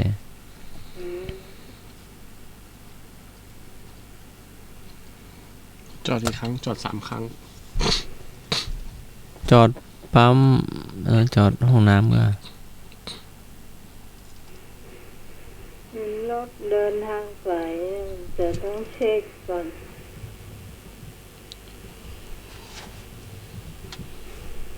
ต่อมาพอนั่งมากระเป๋าเลยอย่างตกก็กึ่งฮะอะไรอย่างตกลงคม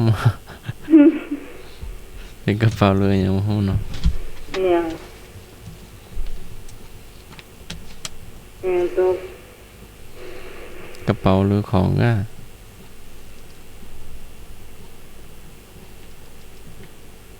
รถที่ท่านสมัครนั่งหรือว่ารถการเดินเสียรถอาจารย์สมัครนั่งนั่นนะ อ๋อ การที่อาจารย์สมัครนั่งนั่นนะเขาเคอาจารย์สมัครลงรถอยู่หรอ จะได้เบาขึ้นเนาะ เปิดปืนเบาะนะกะกล่องมันอยู่ปืนเบาะที่อาจารย์สมัครนั่งพอดี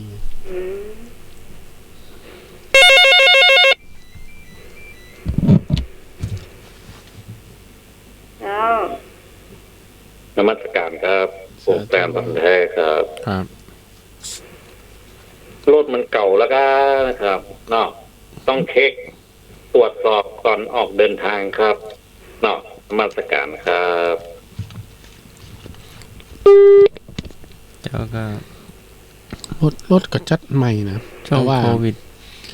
วิดนั้นโชเฟอร์ก็ไม่ค่อยได้ใช่จะไปได้วิ่งเมืองได้ออกงานแล้วก็บ่ลังเป็นมันก็ช่วงมันเป็นช่วงจังหวะที่เขาตัวรถพ่วงตัวรถพ่วงยาวแล้วก็มันถ้าจะเลี้ยงคัดเมินกาก็ว่าในห้องกับหูเนาะแล้วหลอบมันตกอ่ะแล้วทีนี้เป็นย่ำคืนตอนขึ้นเนินมันย่ำมาขึ้นไง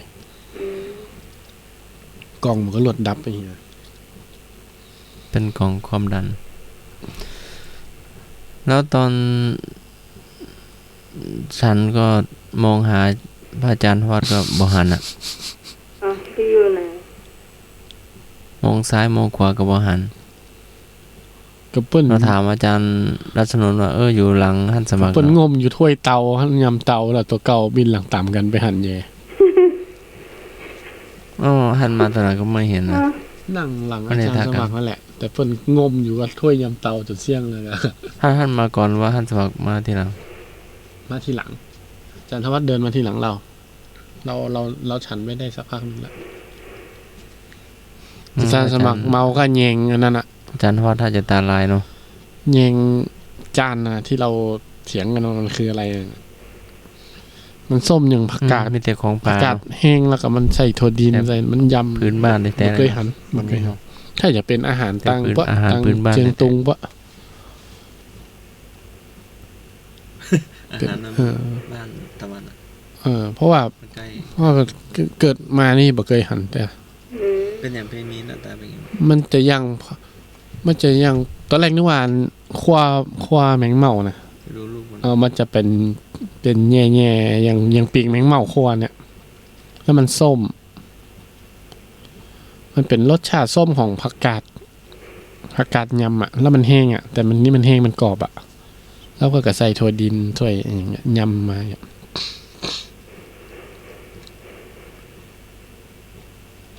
นั่นไง คือสรุปแล้วปากันฉันไปโดยที่หมูหูจัก แม่นถ้าเป็นยาพิษนี่กับตุเจ้าสี่ตนนี่กับเมีย จานเนี่ยไม่มีนี่ มันเป็นเหมือนผักกาดแห้งผักกาดส้มที่มันแห้งอะ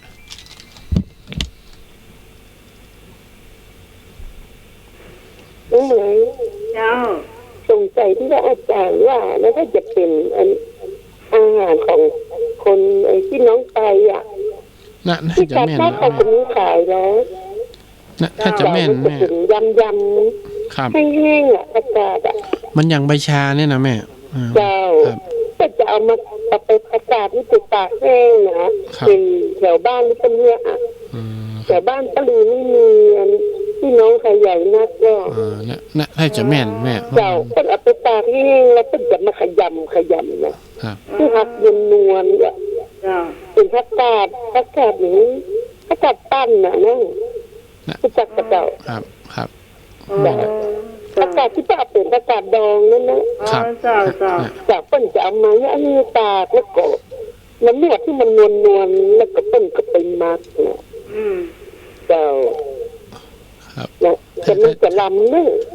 มันกะล้ำแต่มันส้มไปหน่อยแม่ เจ้า มันส้ม มันจะมีรู้สึกจะเป็นเหมือนพริกต้นแล้วก็ แม่น ต้น ครับ ขิงก้อง เปิ้นยำอย่างเฮายำถั่วดินทรงเครื่อง เจ้า นี่นะ เนี่ย อันไหนล่ะไม่เห็น ก็จะตำถั่วดินหนูใส่ แล้วเปิ้นวางข้างอันถ้วย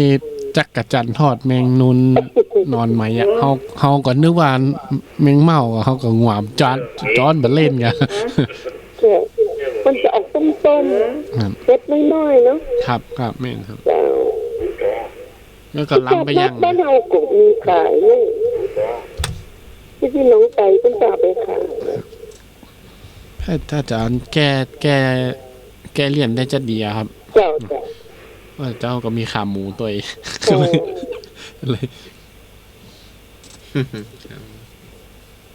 ขอบคุณค่ะ สาธุครับแม่สาธุนะถ้าจะแม่เนี้ยอย่างที่แม่ว่าน่ะแม่นน่ะ ปาลี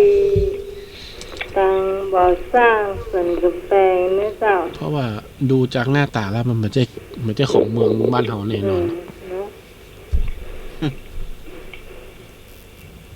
ฉันไปโดยบ่ฮู้จัก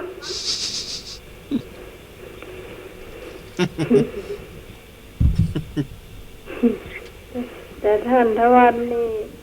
เอาที่หูจักไว้ก่อนหรอกเอาเนาะ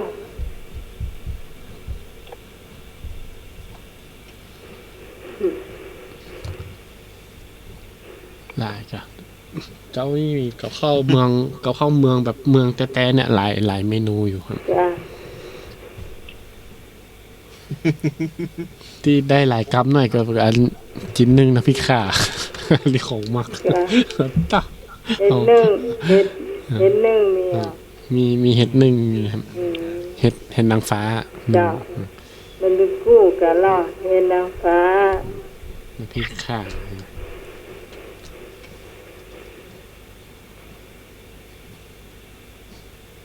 เงินกินเตื้อจะดีแต่ถ้ากินบ่อยก็บ่ค่อยลำนะแต่ถ้าอย่างตามบ้านปีของยะเนาะแม่จะทำน้ำพริกข่าทำกำนักเนอะทำกำเตื้อนึ่งเนี่ยเป็นถ้าเป็นพริกเนี่ยเสียบกำ3 ไม้นะ3 ไม้3 ไม่เสียบเนาะเอามาพิงนี่มันทำง่ายขึ้นอ่ะ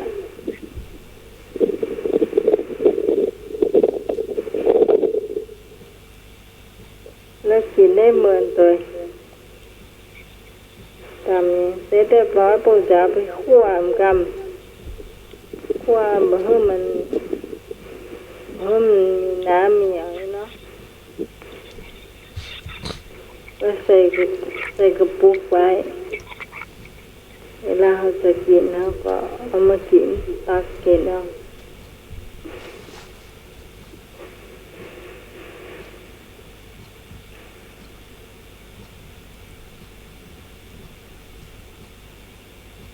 อันต่อไป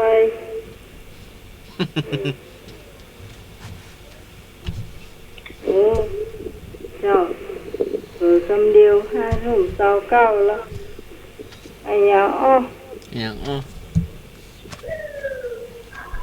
มาเนอะไอ้นึก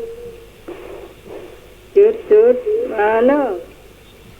แกงอะหยังอ้อหม้อเดียวมี11อย่าง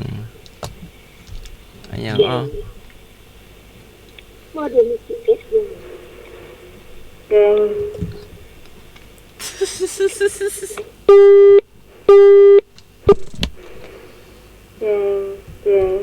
หม้อเดียวมี11 อย่าง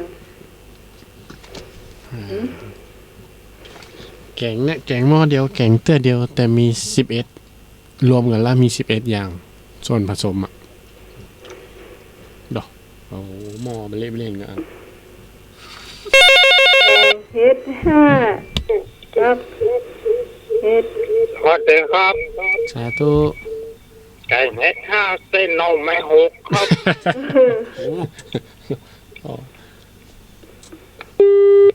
นี่ไอ้นี่ตอบมาแล้วเฮ็ด5ก็หน่อไม้6 ถูกต้อง แม่นอ่ะ เสร็จไอ้นึก ทรายมี15 กองกับซาวกองเอามารวมกันได้กี่กอง 1 กองต้องคิดมากก็ ไก่4 ตัวผู้5แม่มีกี่ตัว ฮะใหญ่เดี๋ยวนี้ ไก่4 ตัวปู5แม่มีกี่ตัว ไม่ใช่ ก็เนี่ยไก่4 ตัวปู5ตัวแม่กี่ตัวงงกับอาจารย์สมัครละ ไก่ เข้าใจ เดี๋ยวผมฟังคำถามคำเดียวไก่ยังก็ ไก่4 ตัว ปู ปู5แม่มีกี่ตัว เดียว สวัสดีครับ แม่มีตัวเด็ดนะครับ แม่ไก่นะครับถูกบ่ถูกหัวเนอร์ ถูกอ่ะมันต้องถูกน่ะ ทุกอย่าง ไก่4 ตัวปูแม่มีกี่ตัวแม่ก็มีตัวเดียวอ่ะกะ 5แต่ในคำตอบมันบอกว่า5 ตัวกำลังงงอยู่นี่ ฮะ ค คำตอบมันบอกว่ามี5 ตัวนี่หว่า ฮะจะมีแห้ไปได้เลย แม่มีกี่ตัว ลูกของแม่ติมไทย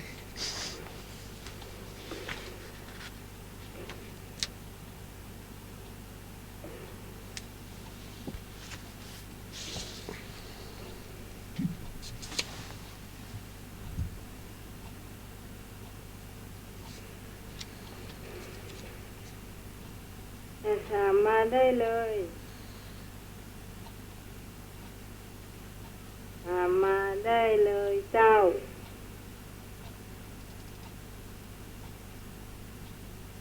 คุณราชนนท์ถามได้เลย สา นี่ ธุ คุณผู้ฟัง ครับผม ถามเจ้า ไอ้อ๋อผู้เจ้าภาคเหนือเนี่ยอย่างดังที่สุด ฮะทุกเจ้าภาคเหนือ ผู้เจ้าเชียงใหม่ดังที่สุด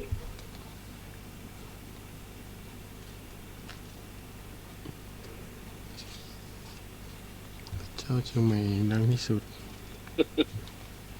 เจ้าใหญ่เด่น น้องไข่ เดี๋ยวผู้เจ้า ที่ดังๆตอนนี้ไอ้ไข่ พระเจ้า อ๋อ พระเจ้าทันใจ พระเจ้าทันใจ ที่ดังๆตอนนี้ ตอนนี้หรือว่านานละ ตอนแรกครับ พระเจ้าตนหลวง พระเจ้า หลว ทัน ง ใจ พ่อตาม้า ไม่ใช่ หลวงพ่อ ไม่ใช่สุขามคำประเทศไม่ใช่นะ หลวง น้องไข่ไก่ ไม่ใช่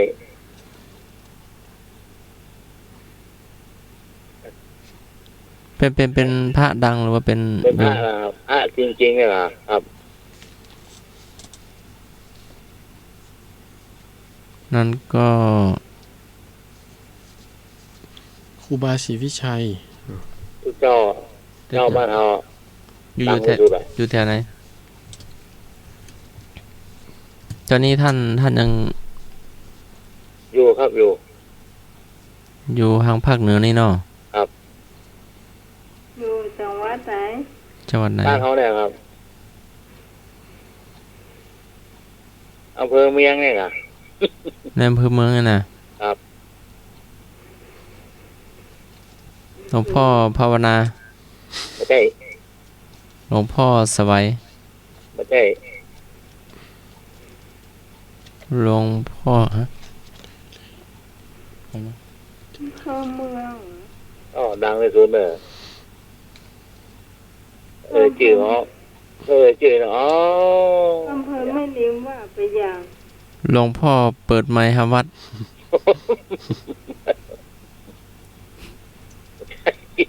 ยังมีชีวิตอยู่อ่ะฮะ เดี๋ยวครับ มีชีวิตอยู่ป่ะ นี่นะครับอ๋อเจ้าไปมาฝังเอาเจ้า ยัง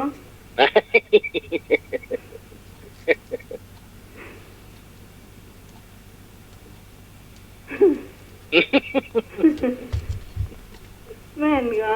นี่แหละครับ พ่อยัง นะ พ่อยัง โอ้ใครรู้จักอ่ะ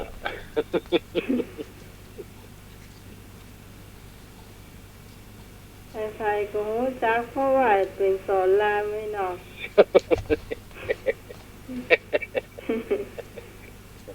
ไอ้อ๋อเอ็ดอะไรยังอยู่ในป่าในเล้าชื่อบนฟ้า หืม เฮ็ดนางฟ้า เอ็ดอะไรอ๋อเอ็ดอะไรยังบ่เต้าบ่เปียง เฮ็ดอย่างบ่เต้าบ่เสียง เอ็ดอะไรยังบ่เปียงเพื่อน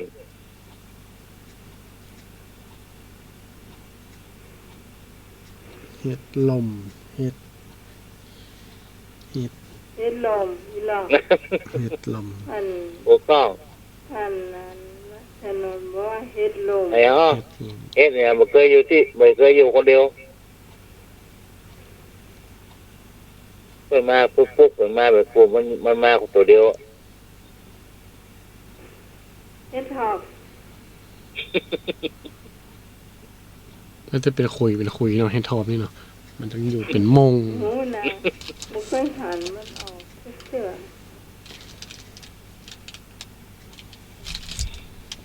ครับ โอ้แม่นเฉลยแล้ว ครับ เฉลยไล่เฮ็ดทอบได้วะ ครับเออ ครับผม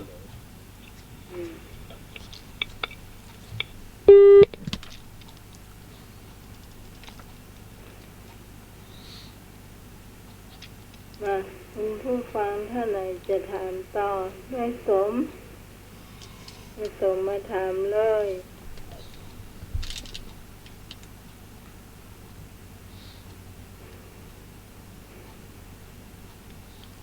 คำถามอันหยังอ้ออาจารย์สมัครมีก่อนอันหยังอ้อ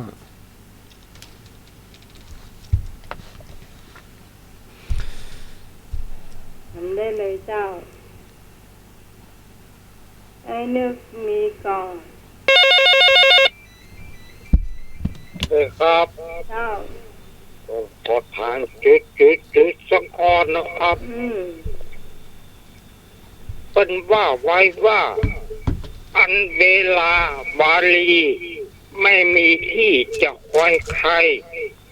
เรือเมล์และรถไฟ ก็เลื่อนไปตามเวลา โอ้ยและอึดอัดก็จะพลาด โอ้ยและอึดอัดก็จะพลาดปรารถนาพลาดแล้วจะโศกาอานิจจาจุด อิจจาวัตสังขารา อาใจารย์อันเวลาบาลี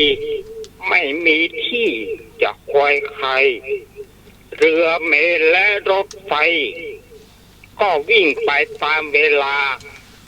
โอ้เอและอึดอัดก็จะพลาดปรารถนาพลาดแล้วจะโศกาอานิจจา จะเสียใจ จะเสียใจถูกแล้วครับ โอ้โห พลาดแล้วจะโศกาอานิจจาเราช้าไป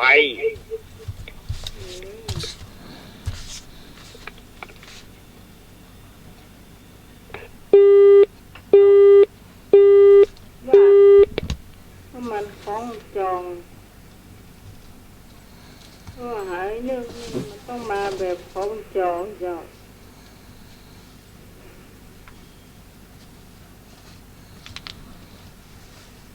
นะคุณผู้ฟังท่านไหนจะถามเชิญเลย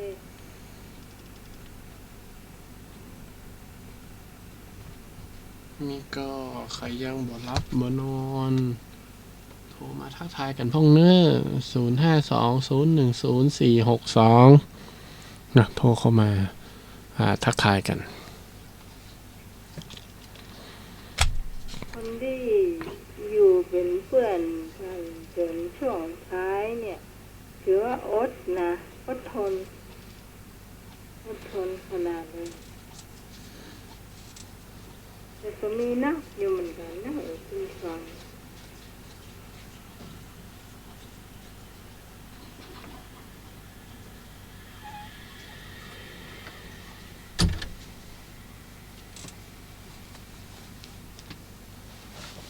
มาเลยเจ้า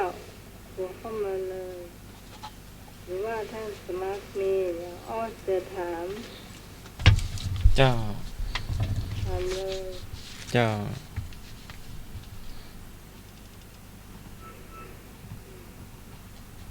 อย่างอ้อ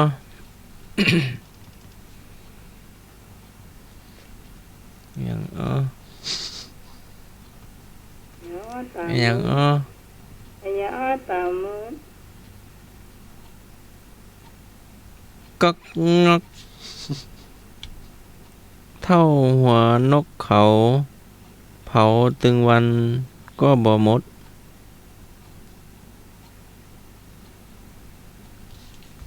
อย่างอ้อก๊อกงอกเท่าหัวนกเขา เผาตึงวันก็บ่หมด อ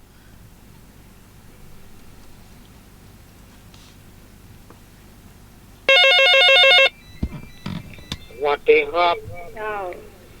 บูชาครับ ถูกต้อง บูชา บูชาที่เป็นข้าวกล้องงอกน่ะ เจ้าก ล้องหมูยายเนาะ กล้องบูชา ต้องสูบบุหรี่นั่นเนาะ ครับ อืม ขอถามอันหยังสักข้อนะครับ เจ้า อันหยังยุบเขาหันเป็นยุบคำมาได้เขาหันแต่ยุบคำมาได้ เอาหัน แต่ยุบมาได้คำมาได้ หมอกเหมย มาใจ เอากำบ่ได้แต่ตาหัน มันใจอ่ะ มาหัน แล้ว แต่ มัน คำมาได้ มันหายใจก่อน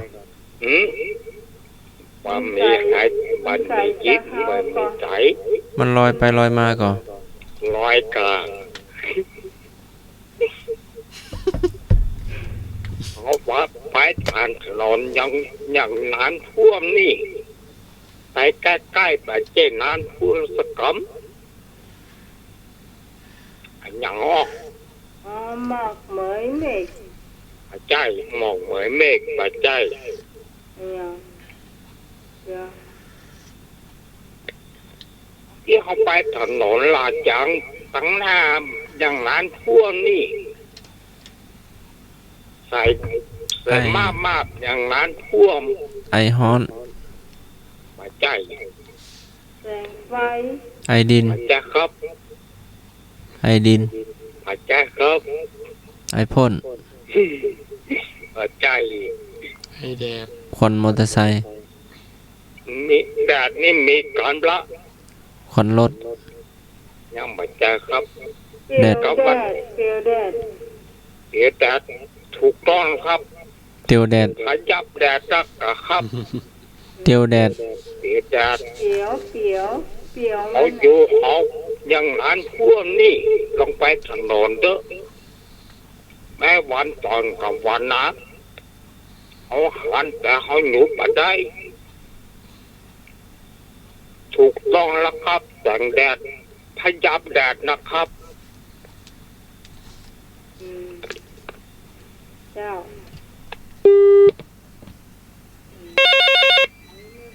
เจ้าเจ้า หาสูงนะเจ้า เจ้า ไม่สูงท้ายปัญหานี่ มาใกล้หน่อย นกจะเอาไปไหมหัวมันอยู่ที่ไหน หัวมันอยู่ในดิน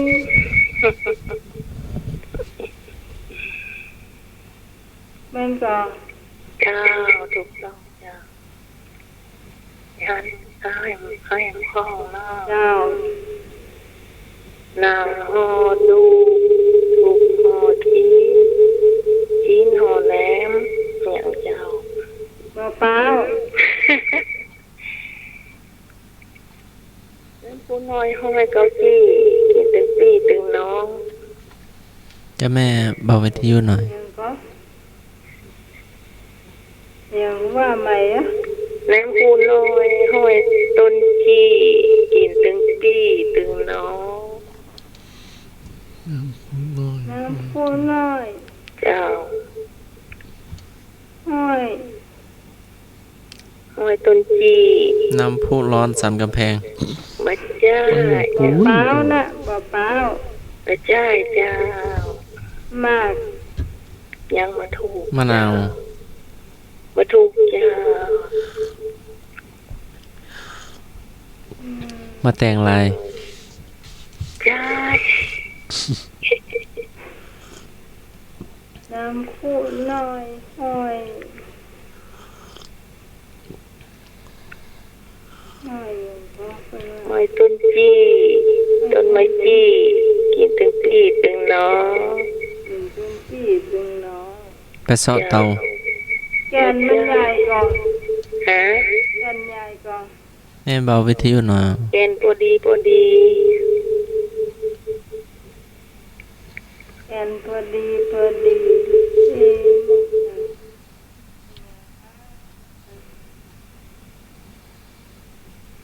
มันเป็นผลไม้กับแม่ มาใช่ผลไม้เจ้า มันเป็นของใจหรือว่าเป็น เป็นเป็นคนเจ้า เป็นคนเรานี่น่ะ เจ้า เราลองว่าใหม่แล้วมันถาม น้ำพุน้อยหอยต้นจี้กินตึงปีตึงน้องใครหูก็ตอบมาเลยนะเจ้า เป็นคนนี่เนาะ นม จ้ะ นมแม่ก็ครับ ถูกก็ แล้วแม่ไม่นะเจ้า นมแม่เนาะแม่น่ะพี่ก็กินน้องก็กินน่ะ ถูกต้อง เดี๋ยวอ้ายพ่อเนาะ เจ้า แล้วก็นวดลาเลยเนาะ เดี๋ยวไปลาจะได้เหรอ แล้วก็ขอพันลาท่านพระอาจารย์ตรงนี้แล้วก็ทุกๆคนที่ร่วมรายการนี้ตัวแล้วก็น้องหมายตัวนะเจ้า คืนนี้หลับดีนอนดีฝันดีกันทุกคนนะเจ้าแม่อันคนใส่แว่นตานี่เกี่ยวกับพยางเจ้า เกี่ยวกับหูครับแม่ ให้เพิ่งเนาะหนูแคบหน้าถ้าหน้าทะเลดินนะเจ้า ฮะ หนูคิดหน้าทะเลดิน หอย มาเจ้า เก็ด มาเจ้า น่าทะเลดี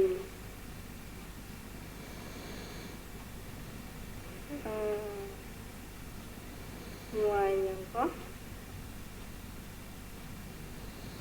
หัวยังก็แม่ หนูคิดหน้าทะเลดิน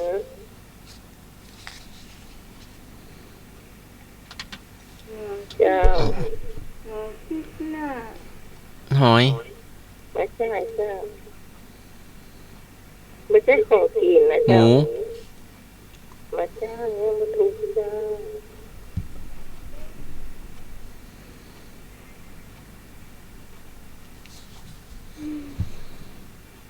ยังฮะ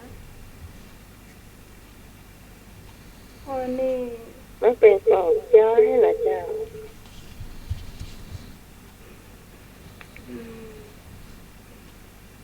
ของใจอ่ะ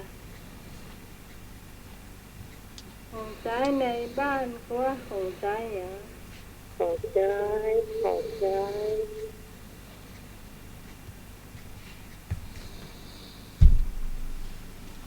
ภายในบ้านหรือว่าภายในอ่ะ มี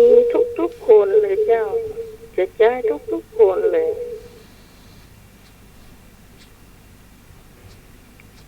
เออ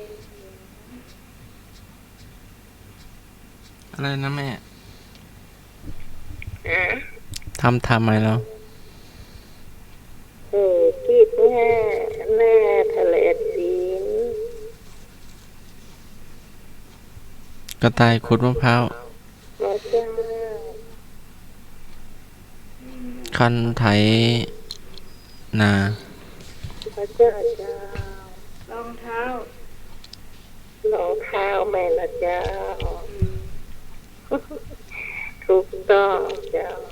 ร องเท้าเจ้า เจ้าอีนอนน้องหมายเราทานพระอาจารย์ทุกตนทุก สา โงเนา ธุ ะ โยมแม่เจริญพรเนอะนอนหลับฝันดีนะโยมแม่เนอะสาธุสาธุ ครับคนเนาะทุกพระเจ้าก็มีร่างกายสมบูรณ์แข็งแรงกันทุกคนนะเจ้า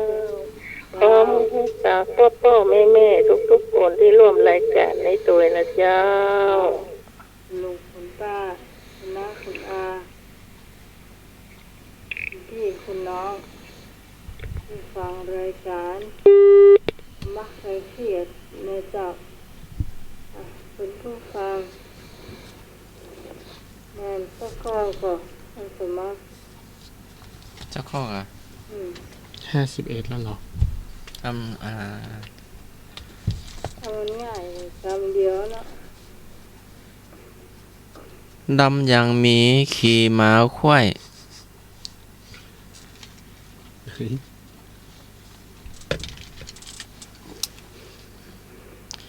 ดำอย่างหมีขี่หมาค่อยแวดบ้านดำอย่างหมีขี่หมาค่อยแวดบ้านเห็นยังอ้อ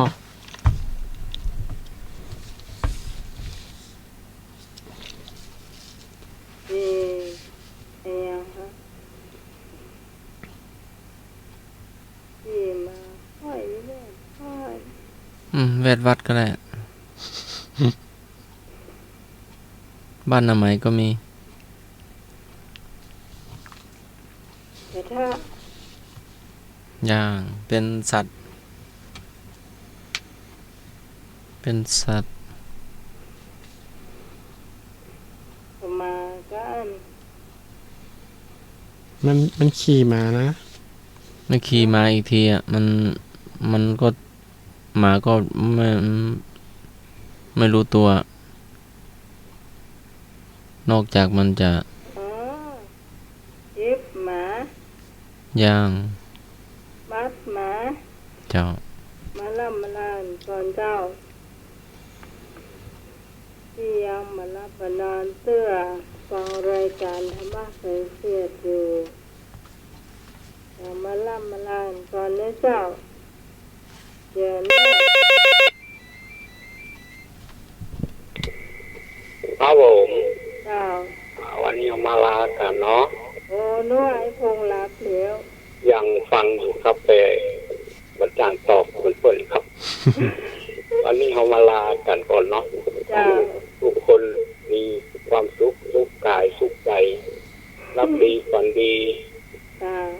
ปลอดโรคปลอดภัยทุกท่านทุกคนนะครับ เจ้า ไหว้สาท่านทั้งสองเนอ สาธุครับ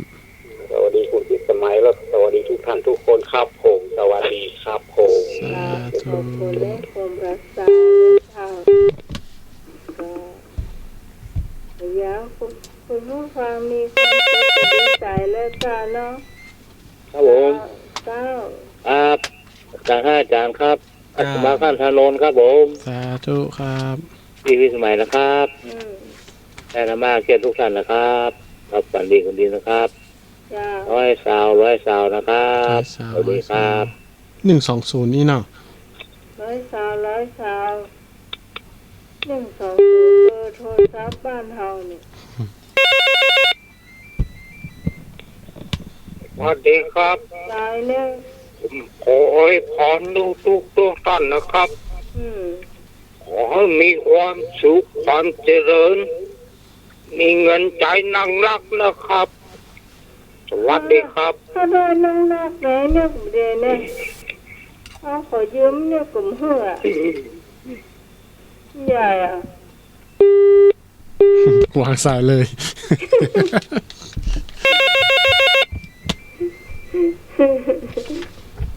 เจ้าน มัสการครับ ผมแฟนพันธุ์แท้ครับ สาธุ ผมยังไม่เปลี่ยนแปลง ยืมฟัน ขอให้พุทธศาสนิกชนทุกท่านจงมีอายุวันหน้าสุขะพระธนาสารสมบัติเอวังด้วยการรัชนี เดี๋ยวฝั่งวางจ้ะตานสักวันละ เอายืมมันไอ้หนึ่งบ่ได้เอายืมไอ้คนนี้ถ่ายได้อยู่ก็ อยู่อยู่ไอ้คนนี้ เจ้าเจ้าท่านระวัดว่าราชนนท์มาช้ามาทำงานก่อนเลยมาเนอะคุณผู้ฟังที่ฟังรายการจะมาลำมาลากันก็เชิญนะเจ้า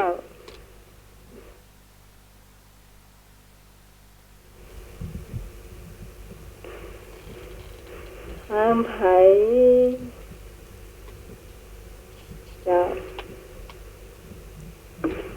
ไผ่มันได้ลาก็ลาได้นะเจ้า